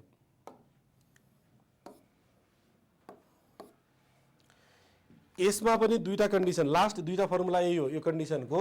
When L is greater than stopping sight distance एउटा case, when L is less than stopping sight distance अर्को case. L is greater than stopping sight डिस्टेन्सको केस भनेको L is equal to NS square by 2h1 plus 2h tan alpha हुन्छ। यो valley कर्वमा headlight sight डिस्टेन्सको आधार कस्तो हुन्छ भन्दा जस्तै कुनै पनि सम्झिनुहोस् त, जस्तै यो गाडी चलिरहेछ, यो भ्यालीमा चलिरहेको छ। यो भ्याली कर्वमा चल्दै गर्दा चाहिँ गाडीको हेडलाइटको प्रोपर्टी के हुन्छ भन्दा सधैँभरि बत्ती भनेको सिधामा मात्रै ट्राभल गर्ने हो क्या। लाइटमा त सिधामा मात्रै ट्राभल गर्ने हो नि। बाटो माथि छ भन्दैमा लाइट माथि जाने त होइन नि। बाटो माथि छ भन्दैमा लाइट माथि जाने होइन, सिधा मात्रै ट्राभल गर्छ। त्यही भएर रातिको समयमा भ्याली कर्वलाई हेडलाइट साइड डिस्टेन्सको आधारमा डिजाइन गर्नुपर्छ। यसको लागि formula L greater then SHD को केसको फर्मुला यो, जहाँ यो अल्फा भन्ने छ नि, यो एच भनेको हाइट अफ हेडलाइट हो। एभरेज हाइट अफ हेडलाइट, यो हेड अफ हेडलाइटको हाइट भनेको चाहिँ जस्तै मोटरसाइकलको जुन हेडलाइट हुन्छ, हेडलाइटको बिचमा बल्ब हुन्छ, त्यो बल्बको सेन्टरबाट पेभमेन्टसम्मको भर्टिकल हाइट भनेको एभरेज हाइट चाहिँ 0.75 मिटर। अर्को अल्फा भनेको यो एङ्गल, दुईटा रे बिचको एङ्गल भनेको अल्फा हो। रे बिचको एङ्गल भनेको अल्फा। एभरेजमा कति डिजाइन गर्दा राख्दा 1 डिग्री राख्ने। अब यो फर्मुलामा यदि h1 को ठाउँमा 0.75 राख्ने हो भने 2 इन्टु 0.75 गर्दा 1.5 मिटर हुन्छ। 2 इन्टु tan 1 डिग्री राख्ने हो भने 0.035 हुन्छ।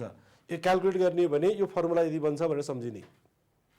अर्को case L less then SHD छ भने लेस देन एसएचडी आउन बित्तिकै फर्मुला सम्झिने तरिका, तलको चिज माथि जान्छ, माथिको यान तल आउँछ।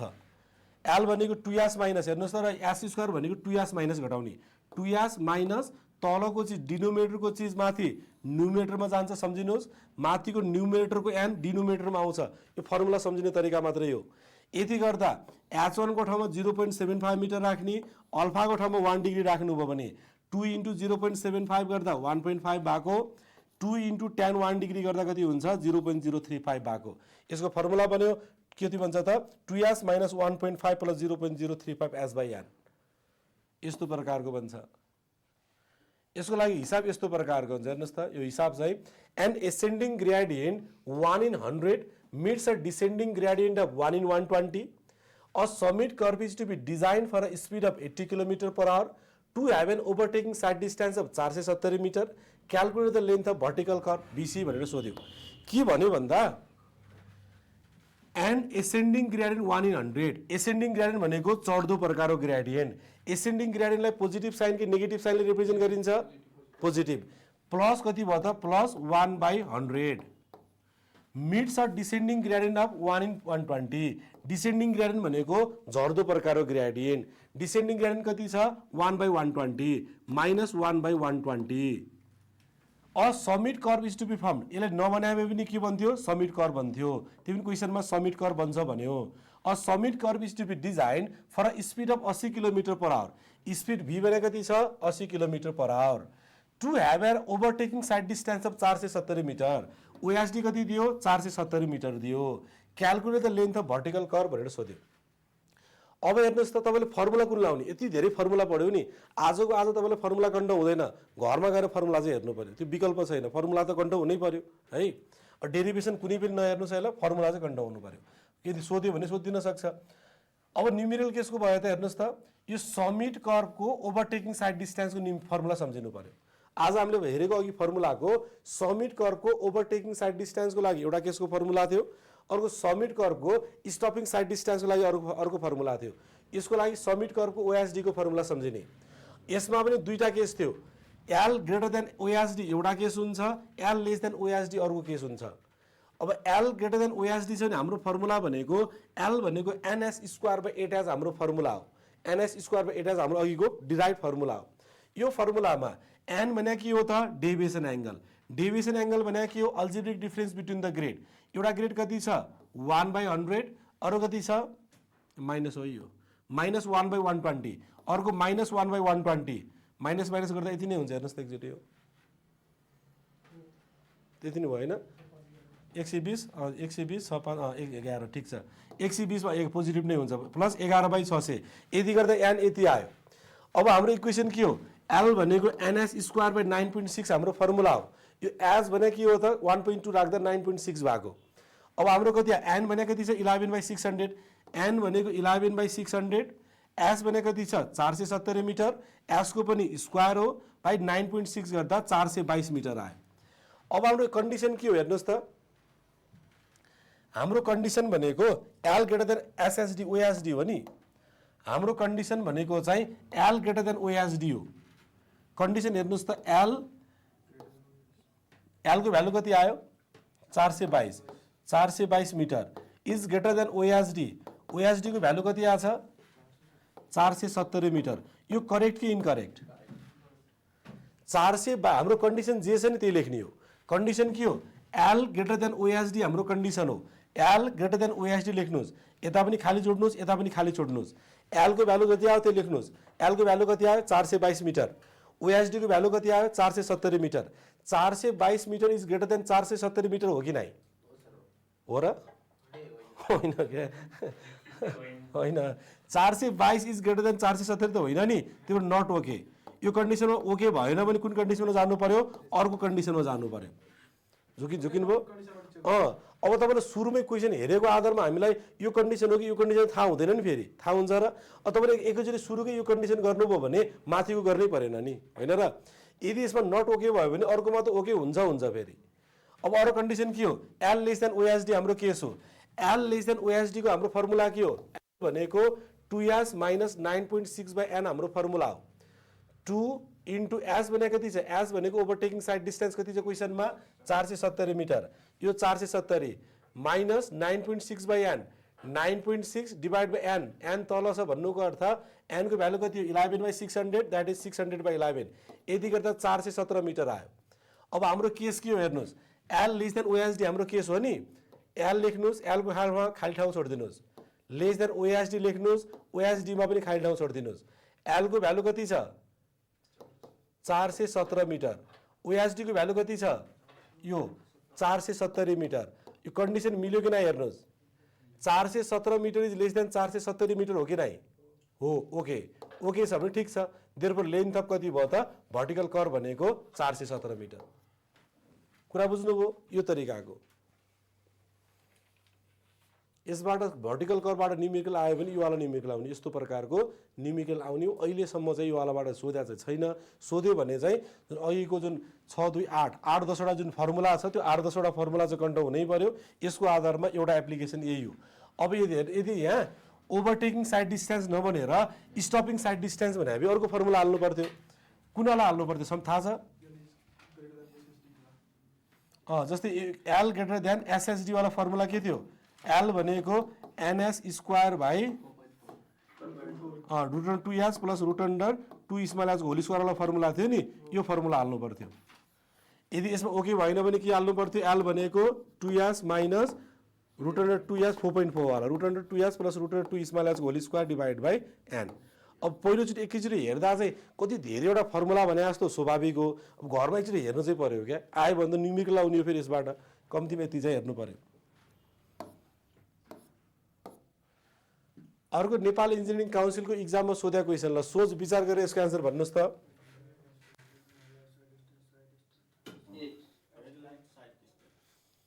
The summit curve is design in consideration of headlight side distance, transition curve, circular curve.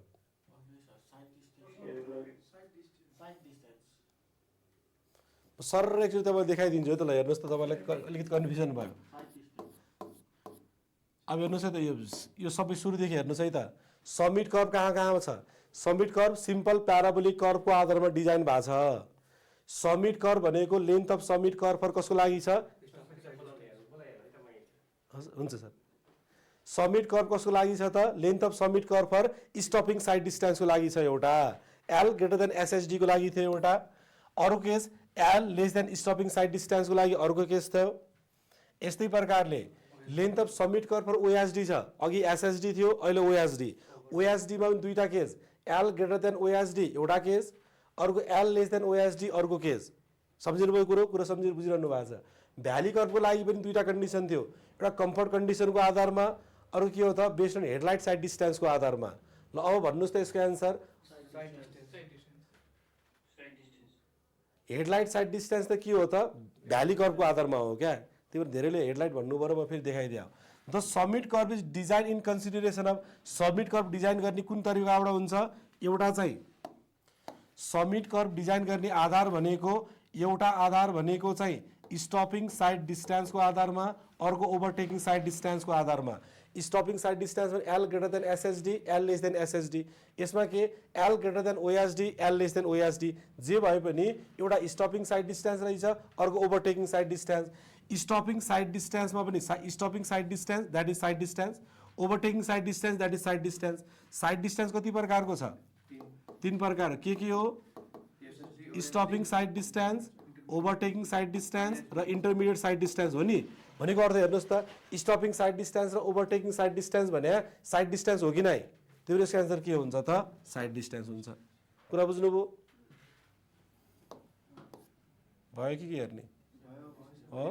ल त ल त्यसो भोलिको टपिक, भोलिको क्लासमा चाहिँ यो सेटब्याक डिस्टेन्सबाट चाहिँ सुरु गरौँला त है। आजलाई त्यसपछि तपाईँलाई भयो भने ठिकै छ, यति गरौँ त। उहाँलाई पनि भयो तपाईँलाई होइन अझै पढ्न पायो हुन्थ्यो भन्ने छ कि के हो नि, हुन्छ नि त।